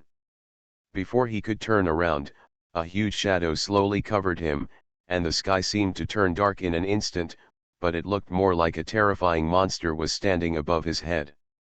Wang Hao trembled because of unknown fear, and then he mustered up the courage to slowly turn around. Then he saw the huge ship on the horizon that seemed to cover the entire base. While flying, on the bow of the ship, facing the wind, stood a Taoist priest wearing a Taoist robe. Behind him, he flew around and around, carrying sharp wooden swords. At this moment, it was like a formation of soldiers. Like a formation, all the wooden swords stopped in mid-air. With the Taoist priest's indifferent wave of his hand, all the wooden swords revealed their sword edges. The sword's edge was pointed in the direction of Wang Hao. Before he could react, half of the wooden swords flew over quickly. Without giving everyone time to scream, these wooden swords were accurately arranged and inserted into the sand. The huge vines were driven up by the wooden sword stuck on its body. It didn't even have time to struggle. As soon as it flew into the air, all the wooden swords stuck on its body suddenly exploded. Bang, bang, bang. The green plant liquid fell to the ground, like a green rain. The giant vine that Brother Cha was so proud of couldn't reach it after 10 seconds of struggle. Green life. Wang Hao, who had only seen Yuan and the others stepping on a flying sword, thought that all immortal cultivators were like this. He stood there blankly, watching the huge wooden ship that could crush the entire base slowly land. At the bow of the ship, the Taoist priest, who looked like white jade and looked to be in his mid-20s, stood with his hands behind his hands and looked at him with a calm expression. Just one glance made Wang Hao feel like he was falling into hell. He opened his mouth and struggled for a long time before he managed to speak. "You, who are you?" Ji Chang stretched out his hand to grab it, and the lightning rod on the table next to him immediately fell firmly on his head. After putting on the lightning rod, he replied in a very calm tone. "Your father-in-law. Everyone knows I'm a good man." Author, Tang Zhongmao. Chapter 298. Chen Lu looked at the two cars with an expression that said, "This is absolutely impossible." Under the firelight, Ji Chang's climbed down from the roof of the RV and waved to the side. Chen Lu was not the only one who couldn't believe it, Guo Junyuan was also the same. From the rain of meteorites to the crazy growth of plants and finally to the current difficult survival, it is so hard to take care of the child alone. Guo Junyuan has not thought about returning home to seek help from the child's father. After all, she is a woman, and no matter how strong her character is, her physical fitness is still much worse than that of men. Whether she is going out to find food or avoid predators, she must be 100 times more careful than others. She couldn't afford the gamble. Xiaobao is the only one with her. If something happens to her, now that everyone is in danger, what will happen to a useless baby who only eats, drinks, breathes, and cries? She never hesitates to think about the worst. But Guo Junyuan was not sure whether Ji Chang's would be willing to help. She was happy when she was in college, and the same was true when she was newlywed, but during this time she really couldn't deceive herself anymore. Ji Chang's began to stay up at night. From coming home late at first, to not going home until the next day, to finally not going home at all. Guo Junyuan didn't believe Ji Chang's words that he joined the Yubei clan. It's simply not his character to engage in such a thing. And even if you join the Yub tribe, you don't have to spend so much money to buy so many things that you don't need right now, right? Guo Junyuan was broken down and desperate at first, troubled by her husband's unscrupulous squandering of family property, but soon, with Chen Dailu's prompting, she saw the truth. From the beginning, there was no such thing as joining the Bei tribe. Ji Chang's was simply transferring property. He wants a divorce, Guo Junyuan is sure of this. Her best way to retaliate would be to find a lawyer immediately, find evidence of Ji Chang's cheating, take him to court, and then ask for a divorce. But after thinking for a long time, she gave up on this path. After all, they had really liked each other, supported each other, and they had a child. She didn't want it to be so ugly. Since Ji Chang's wants to divide it, let's divide it. The two of them bought the house together, and she deserved half of it, so she treated it like thanking him for giving her a little treasure. When she left disheartened, she actually still had some hope in her heart. She hoped that when she filed for divorce, the man who had always kept himself in the room would come out and coax her, just like he did when they were in love. But no, nothing. Ji Chang's remained silent in the room where he left the mess. He didn't hold back, didn't dissuade, and didn't even say a promise. For the first time, Guo Junyuan felt that she couldn't see him clearly. His cold-blooded treatment of her and Xiaobao frightened her. She even had a feeling that even if she found Ji Chang's with Xiaobao, the man would still be indifferent. Maybe it was true, as Chen Lu said, that Ji Chang's was not who she saw at all. In the past few days, Guo Junyuan secretly covered her face and cried silently several times at night after everyone fell asleep. The next day she wiped her eyes and looked strong as if nothing had happened. But if you can have someone to rely on, who wants to have your teeth knocked out and blood swallowed? And now, when she had given up on him, Ji Chang's came to find her. His expression was still the same as before. He walked to her quite normally, frowned at the hideous wound on her leg, and said in a hasty tone, "How did you do it?" Guo Junyuan didn't know why he could act like nothing happened after the two of them broke up. She heard herself reply, "I was beaten by a vine." Ji Chang's knelt on the ground, frowning on his fair face, and stared at her wound with a serious look for a few seconds. Does the vine have gray-green leaves and swing around like an electric shock, but it won't entangle people? Guo Junyuan nodded, yes. The blood will continue to bleed after being drawn by this vine, and the wound needs to be sutured. Ji Chang's came to a conclusion, turned to Li Hechuan who was helping his parents out of the car and said, Chuan, give me the anesthetic and my number 3 bring the medicine box." Hey, Li Hechuan watched his parents stand firm and hurriedly ran to the RV to find what Ji Chang's wanted. After Ji Chang's finished speaking, he didn't waste any time and directly picked up Guo Junyuan and strode inside. He locked the sleeping baby's position, held Guo Junyuan and carefully placed her on the ground, and took the time to touch his son's face. Then he raised his head and looked at Guo Junyuan. "You have worked hard these days, taking Xiaobao alone." Guo Junyuan was still a little confused. She suspected that she was dreaming. Otherwise, how could Ji Chang's tell her how hard it was so casually? Her mind was still confused, but her body was aware of it first. Her eye circles were red, and tears fell uncontrollably. The discomfort, pain, and despair of the past few days have all turned into grievances at this moment, and the tears are falling down, and I can't control them. Li Hechuan bumped up to the two of them carrying a medicine box and a bottle of anesthetic, placed the things in front of Ji Chang's, and gave Guo Junyuan a flattering smile on his plump face. "Hello, Aunt." Guo Junyuan woke up from a dream when he called her like that. She quickly raised her hand to wipe her tears and looked down at Ji Chang's who was opening the medicine box, taking out a syringe from the neatly arranged tools, and unpacking it. Ji Chang's inhaled an appropriate amount of anesthetic from the bottle, and used alcohol cotton to disinfect the area around Guo Junyuan's wound. "The stitches are too painful. I'll give you a local anesthetic. It may hurt a little during the injection, so bear with it." After saying that, he quickly inserted the needle and slowly pushed the anesthetic inside. Guo Junyuan didn't even react. He had already finished the injection. The severe pain that had always existed in her legs disappeared and turned into unconsciousness.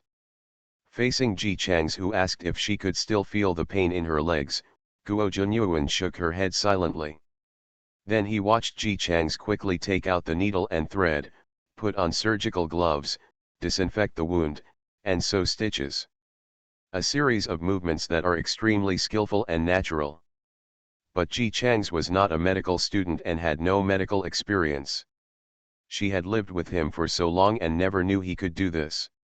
Next to him, Li Hechuan was still seizing the time to blow a rainbow fart.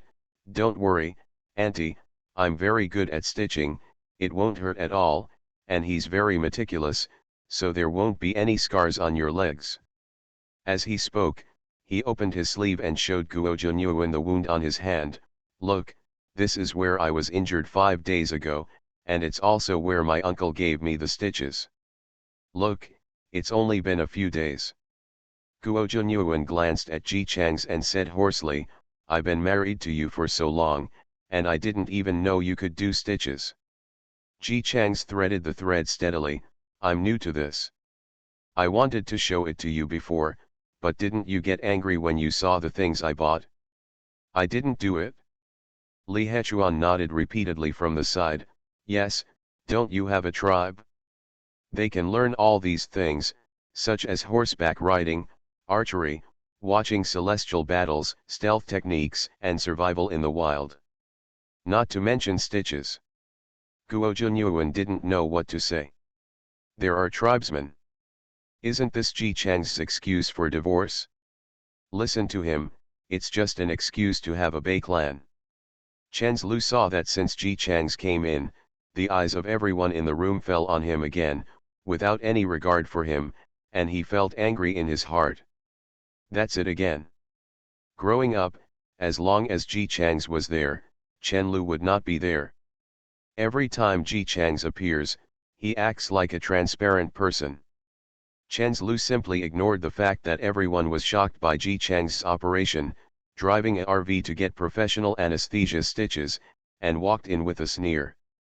He and I grew up together, and what did I not know about him? He is definitely not the kind of person who is willing to prepare for an impossible disaster. Ji Chang's took the scissors and carefully cut off the thread, and looked up at Chen Lu. "There can't be a disaster? Then why are we here now?" Chen Dai Lu. He was speechless. He took a deep breath and regained his composure. "Ji Chang's, stop pretending. Don't I know what kind of person you are? Do you have a tribe? Hey, that's just an excuse for you to transfer your property, Junyuan. I'm telling you, you can't believe him. He's such a cold person. How could he come back to find you? With his temperament, he would definitely hide in this situation and his parents wouldn't care." Li Hechuan was the first to be angry for his uncle. "Why are you so slanderous? I know best what my uncle is like. He is very powerful. Other Bei people are not as powerful as him." The disdain in the eyes of Chen Dailu, an older middle school student, was almost reaching the sky. "Don't be blind. Don't I still know what the prepared people are like? Ji Chang's is just pretending to be prepared. He is prepared for everything, from toothpicks to generators. He is prepared. The most important thing for a tribe is one's body consciousness, and then equipment." Chen Lu is full of confidence. When he first learned that Ji Chang's had become a Yubei tribe, although it was the first time he heard the word, he still left and started searching Baidu to find out what the Yubei tribe meant and what the Yubei tribe did, and then started to inquire about what Ji Chang's had done. After a comprehensive analysis, we came to the rigorous answer that Ji Chang's was using the name of the Bei clan as an excuse. Laugh. This garbage can't fool him. Half an hour later. Gurgling, gurgling, gurgling. Chen's dead eyes were sitting in his seat. The aroma of hot pot surrounded him. Right in front, Ji Chang's was using solar power panels to generate electricity. There was an induction cooker in front of him, with a small pot on it. Hot pot was cooking in it, and it was bubbling as the heat continued. Next to him, he used the water purified by the water purifier to make milk powder for his son. He handed the bottle to the baby's two chubby hands and held it carefully to see that he couldn't wait to start drinking. Although he had almost eaten, his right hand he picked up a piece of meat with his chopsticks, chewed it a few times and swallowed it, with a look of satisfaction on his face. Ji Chang's solar power generation panels are easier to use than generators. Chen Dai Lu. When Ji Chang's was full, he opened the bag and took out the compressed bedding, opened it, popped it out, and laid it out. She carefully laid out the sheets and made a 4-piece set, then placed her well-fed son on the small pillow in the middle, took out the incense and lit it aside, turned to Chen Lu and smiled, "Jun Yuan, get used to it. Sleep well." Chen Dai Lu, who was sitting on the withered grass and holding a coat as a quilt. He thought this was the limit. Until Ji Chang slowly took out a toothpick to pick his teeth. She also specifically targeted him in this direction. Chen Dai Lu. Grass. You are listening to novels at Bless Up channel. Wish you happiness and luck. Please subscribe to receive new novels. How do you feel about this novel? Please like and leave a comment. Everyone knows I'm a good man. Author, Tang Zhongmao. Chapter 299. Lin Qing only heard on the second day that Lu Sheng had done something to annoy his wife, which made her cry angrily. When she woke up this morning, her eyes were full of black circles. Lu Sheng himself slept soundly and comfortably, but his wife became even more angry when she saw him the next day. She spent the whole morning doing embroidery work while crying to her daughter-in-law from the same village. Because Lin Qing had to take care of the housework, make money to support the family, and take care of the children, the young wives in the same village knew that she was busy, so they rarely came to her when they complained about such things, so she only found out about it in the afternoon. The person who told her this was a round-faced little daughter-in-law who was also born and raised in the village. When she got older, she married the husband she had grown up with. Although this mountain village is located in a remote place and every household is very poor, the good thing is that the village customs are very upright, and the family customs of each family are also very good. There is no such thing as a wife, except that the eldest son has to live with his parents. At the same time, the other sons will separate and live alone when they get married. I don't live with my parents-in-law. Although my husband can't read typing, he has very upright views and treats his wife very well. Everyone lives smoothly and the family is peaceful. Therefore, the women in the village here have become mothers-in-law. Both of them were newly married, and they all looked very young. Take this round-faced little daughter-in-law who gossips with Lin Qing. Although she has been married for a year, her words and deeds still have the coquettishness of an unmarried little girl. Xiao said loudly, "Brother Lu Sheng doesn't know what's wrong with him." When he got back from work, he actually disliked the Lu family's sister-in-law's clothes for not being pretty. That was the most beautiful thing in the ready-made clothes shop in town. The Lu family's sister-in-law was happy for several days after buying it back. She was already a little unhappy when brother Lu Sheng didn't compliment her on how beautiful the clothes were the day she bought it back, but he still said that. The Lu family's sister-in-law was so angry that she cried. She also said that she was going to town to find the sister of the incense shop this afternoon. Lin Qing didn't hear at all that the reason why Lu Sheng was crying about his wife was because he had learned from Ji Chang's. He nodded in agreement and said, "Yes, how can brother Lu Sheng say that Liu's sister-in-law's clothes are not good looking?" Although she sometimes didn't care much about the things that girls of the same age in the village cared about, she could understand the Lu family's sister-in-law being angry. It is not easy for people in the village to buy new clothes. Unlike Lin Qing, who is not short of money, it is not just the men in the village who have upright views. If these young wives or young girls want to buy new clothes, that all implies that they bought it with the money they earned from selling embroidery work. Of course, most men don't know. There are few men in the village who are as observant as Nagasawa. They are generally rough-tempered. Sometimes they don't even know that their wives have bought new clothes, let alone when they find out that their wives use them for embroidery work. Money to buy. This is something Lin Qing admires. The people in this village are very poor, but they are able to stick to their hearts. After men and women in the village get married, they usually give all the money at home to their wives. However, even though they have all the money in their hands, the women still insist on using the money they earn to buy some non-essential supplies for themselves. They often have to save money for a long time, make great determination, and then go to the town every day, carefully choosing for 5 or 6 days, and then ask the little sisters one by one for handkerchiefs, and only after making sure that everyone likes them, they get excited take your hard-earned embroidery money to buy it home. If it were a modern day, it would be like a girl who worked hard, scrimped and ate instant noodles and boiled cabbage for 3 months, and finally saved money to buy herself a useful tablet. Then my boyfriend said, "Look at what you bought. It's expensive and hard to use. It has so little memory, the picture is so bad, the pixels are not good, and the resolution is terrible.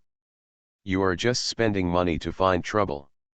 See if that girl is angry. Is it okay to hit someone if you're angry? If you have any objections, say it before you buy it. You have already bought it, and you can't return it. What's wrong with me? The Lu family's wife is in such a state. Before she bought it, she asked Lu Sheng specifically. He asked about everything, but after buying it, his opinions came out. What did you do early? She was so angry that the propeller exploded and rose into the sky. After finishing her business for the day, she ran to the incense shop in town to find advice from the proprietress. Lady boss. Hearing the round-faced daughter-in-law mention the proprietress for the second time, Lin Qing, who had never gone to an incense shop to buy incense, asked in confusion, "Is there an incense shop in town? Why have I never seen one before? It's open over there in the bamboo forest. You always go to Xiaozhuang when you go out, or you go back after buying something. Of course you don't know about it?" Seeing that she didn't know, the round-faced daughter-in-law immediately became energetic, took Lin Qing's hand, and suggested very seriously, "Sister Lin, why don't you also go to the incense shop?" Lin Qing, "I don't really like wearing incense, so forget it." "Oh no." The round-faced little daughter-in-law quietly looked around and saw that there were no men around, so she leaned into Lin Qing's ear and whispered, "Although that incense shop sells incense, we usually go there because of the proprietress. This proprietress is a pretty person. Well, not only is she beautiful, but she also knows how to enjoy the boudoir. She will teach us how to get along with our husbands." After we followed her instructions, our husbands are not as angry with us as usual, and their tempers are better than before. Very considerate. Lin Qing nodded, but still wasn't very interested. "Forget it, my husband and I are pretty good." Hearing what she said, the expression on the round-faced little daughter-in-law's face suddenly became subtle. She held Lin Qing's hand with some sympathy and said solemnly, "Sister Lin, it's okay. I know you think the relationship between husband and wife is okay. It's hard to talk about not getting along so well, but it doesn't matter. Tell me, I won't tell anyone else. Just believe me and listen to the boss lady. She is very powerful. Many of our little sisters have gone there. As long as it is a problem between husband and wife, just follow her instructions and she can solve it." Seeing that she seemed to have decided that she and Nagasawa were not on good terms, Lin Qing was dumbfounded. "It's really not necessary." Okay, her incense is also very good. Even if you don't need the boss lady's guidance, let's go and take a look at the incense. We just have nothing to do in the afternoon, right?" The round-faced little daughter-in-law didn't believe that Lin Qing didn't need it. She firmly believed that this must be because Mrs. Lin felt that it was difficult to talk about the conflicts between husband and wife. She understands. At first glance, Mrs. Lin is different from the women who grew up in the village. Her speech is gentle, her body is always fresh and refreshing, and she always looks calm no matter what happens. Such a good person must be very important. Facely. Anyway, take the person over first, and Mrs. Lin will definitely not be able to help asking when the time comes. Being led directly to the town by the hand, Lin Qing had no choice but to follow along. If she wanted to shake off the hand of the person in front of her, she could naturally do so. But thinking about it carefully, she really had nothing to do in the afternoon. She was free anyway. I was also idle and just thought I was going for a walk in the town. The two of them chatted and laughed all the way to the incense shop. From a distance, they saw a young woman walking out holding each other's hands, with a relaxed and happy face. What Sister Xiang said is that if I go back and cry to my husband according to her instructions, I will definitely cry with tears on my face. Hey, look at you, you even remembered the words wrong. It's the pear blossoms that bring the rain. Anyway, you just want to cry softly, and feel wronged, so that your husband feels sorry for you and feels guilty for being so cruel to you yesterday. Go, go, go, it's raining and cold today, why are there still flies hitting me? I'm so annoyed. The two of them complained that there were more and more mosquitoes and flies recently, and left together. When they walked past Lin Qing, a scent of fragrance floated under her nose. Smell good. She subconsciously said something, and the round-faced little daughter-in-law next to her immediately said, "This is the incense made by the landlady herself. It's very easy to use. A little bit will make you smell good for a long time." As she said that, she blushed slightly, leaned close to Lin Qing's ear, and whispered, "Sister Lin, let me tell you quietly, if this incense is used for sexual intercourse, it will also have a very good effect." Lin Qing. She laughed dryly, "Really? That's really miraculous." The two of them stepped into the incense shop. Inside, there was an extremely gorgeous woman wearing a pink skirt and generously exposing her fragrant shoulders. She stood on the platform of the incense shop and said loudly to the women sitting below, "Author. Men. What you can't get is the best. You guys. In addition to dressing yourselves fresh and clean, and smelling good, you must also remember not to accept your husband's request every time he says he wants to be intimate with you. Remember, yes, every now and then, he says he wants it, and you say no. Don't be afraid that he won't be angry. Just find an excuse. For example, you're not feeling well and you have to get up early tomorrow, or you're angry or acting coquettishly. Just hit him in the chest with your fist. Don't worry. As long as you don't hit hard, speak a little coquettishly, and if you hit him, not only will he not be angry, he will also feel satisfied and happy. Come on. Remember, the words for acting coquettishly include, "It's annoying. Why are you like this? People won't like you if you keep acting like this." With that said, she jumped off the bench, crossed her legs, and said to the women below, "Sisters. Remember 3 maxims. With these 3 sentences, you are guaranteed to be invincible. Listen, brother, listen for a long time. Don't forget it when you go home." Lin Qing. As an experienced demon slayer, she looked at the woman above who was already trying to scratch her back with her legs, then put it down again when she remembered something, and silently turned on her ability. What a strong smell of male vixen. Everyone knows I'm a good man. Author, Tang Zhongmao. Chapter 300. In the 7th year of the end of the world, the government announced the end of the world calendar. In this catastrophe that could defeat all mankind, China quickly adapted to the new environment because of the emergence of immortal cultivators. When everyone is a cultivator, and the zombies' bites will not be infected as long as they are dealt with promptly, it will naturally not be so difficult to defeat the apocalypse. Of course, it wasn't all that smooth in the beginning. Cultivation requires not only talent but also a clear conscience. Like the disciples of Tianhai Temple, they have lived in the temple since childhood. In addition to working, going to class or studying every day, they have no chance to experience the beatings and sufferings of society. In addition, Ji Changs personally guides their spiritual power. It's much easier to just embark on the path of spiritual practice. It is not that easy for ordinary people. To cultivate spiritual power by yourself, you must have a pure heart. If your spiritual power is not pure, the thunder will come to you first. They are not people like Tianhai Guanxi's uncle. I heard that they were struck by lightning tens of thousands of times and were still unharmed. They just vomited a few mouthfuls of blood.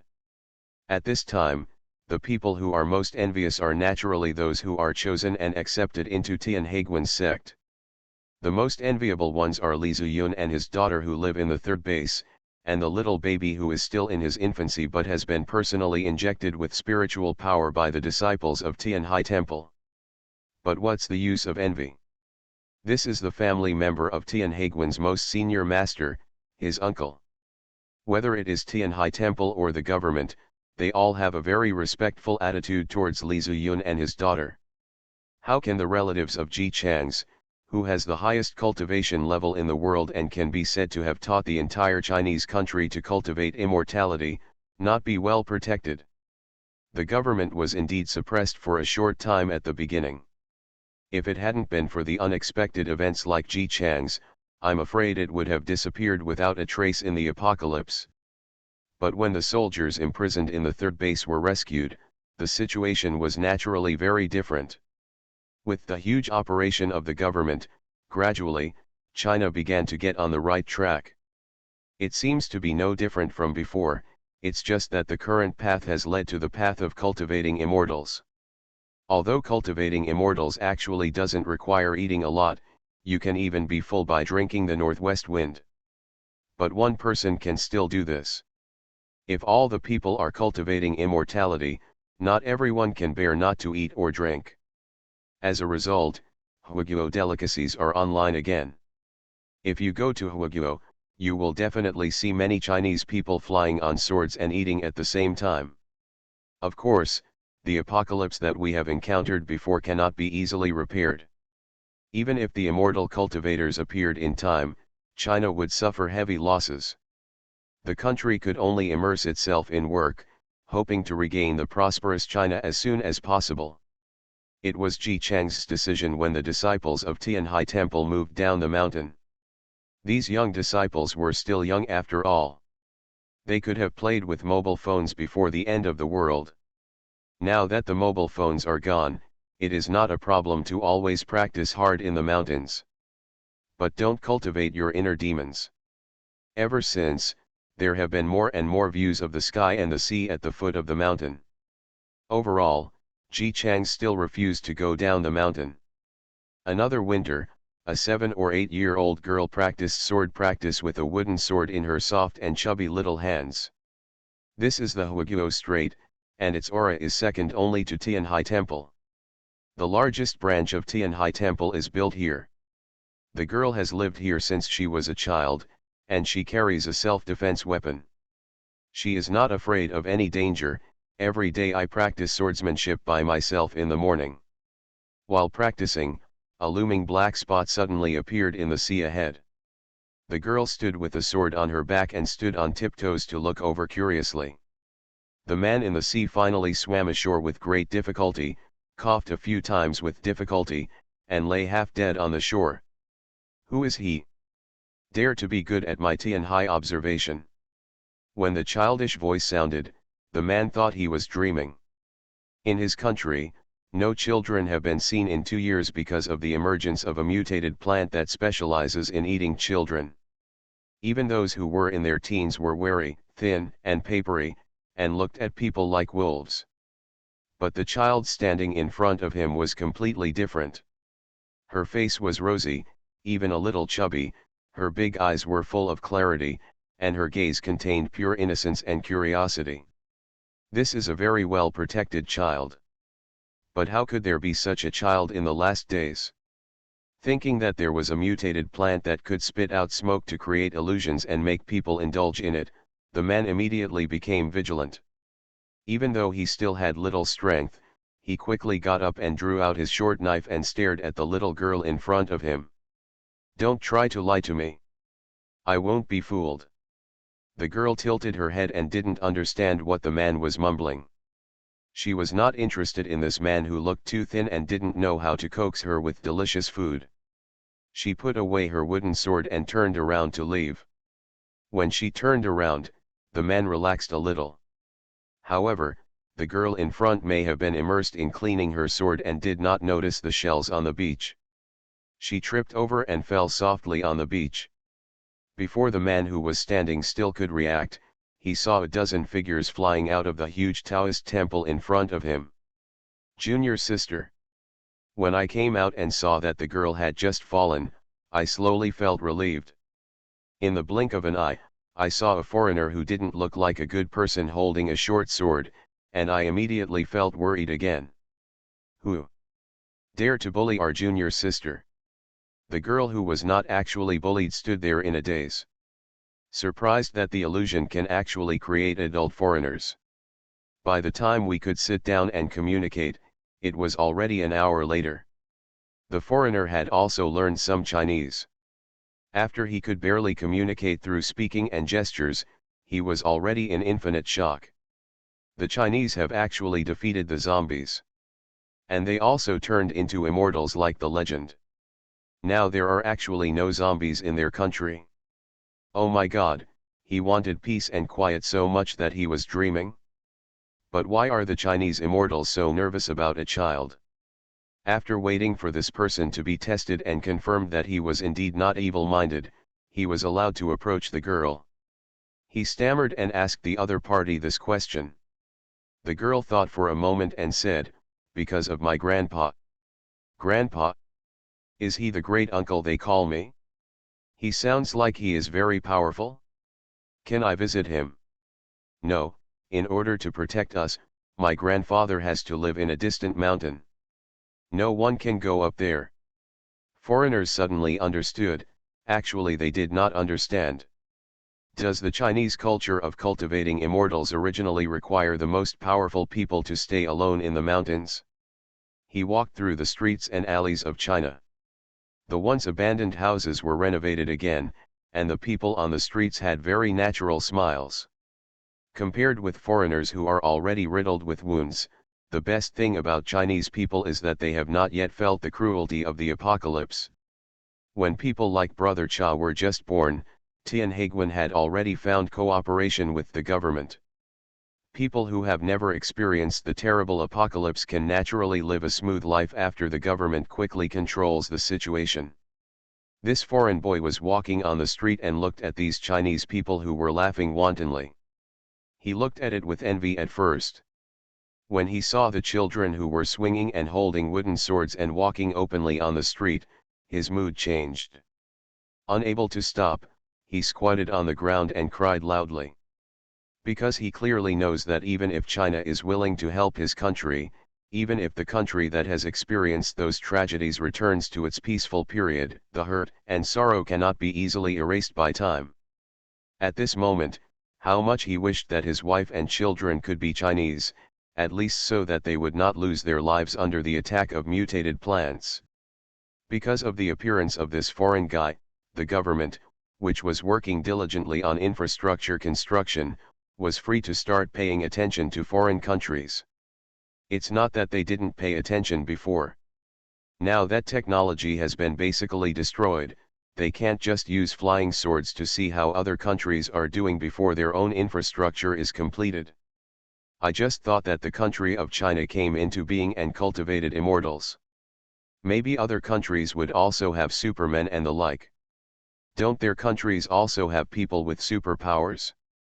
I didn't expect that foreign countries would be so miserable.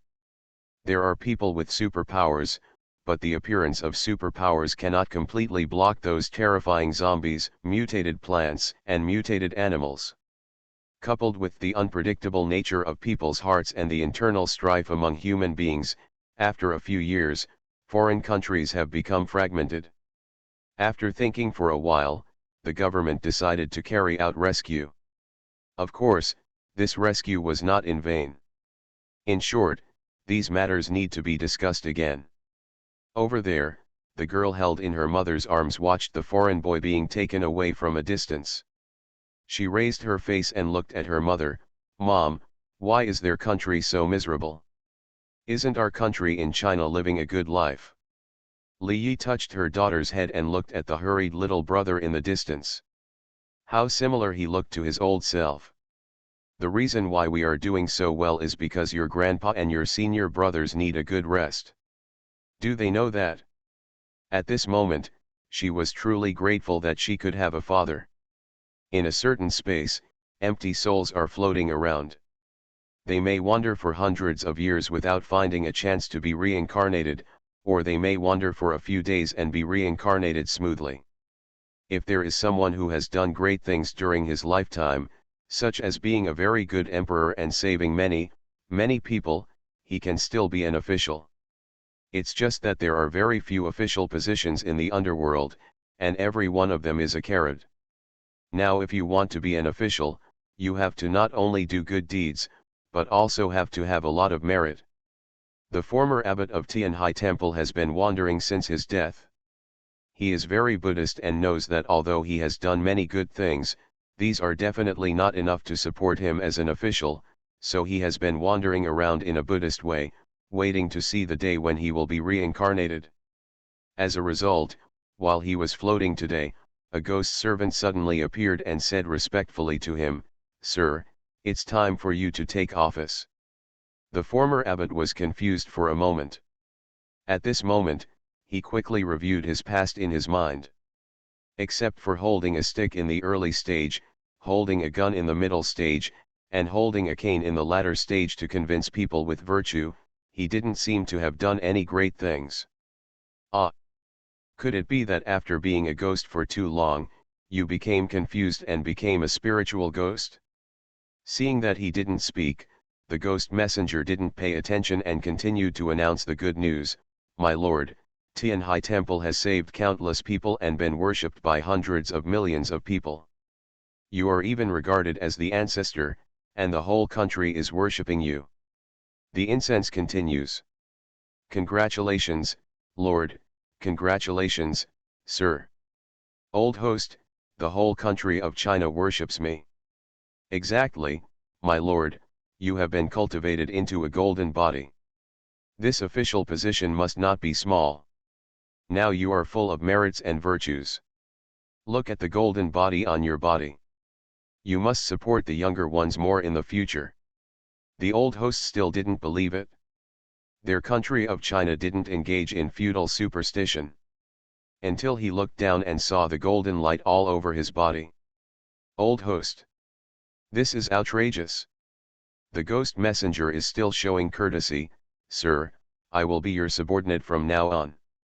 If you have any orders, just ask me. I promise to do my best to do things for you. If you die, you will be your ghost, and if you are reincarnated, you will also be your soul.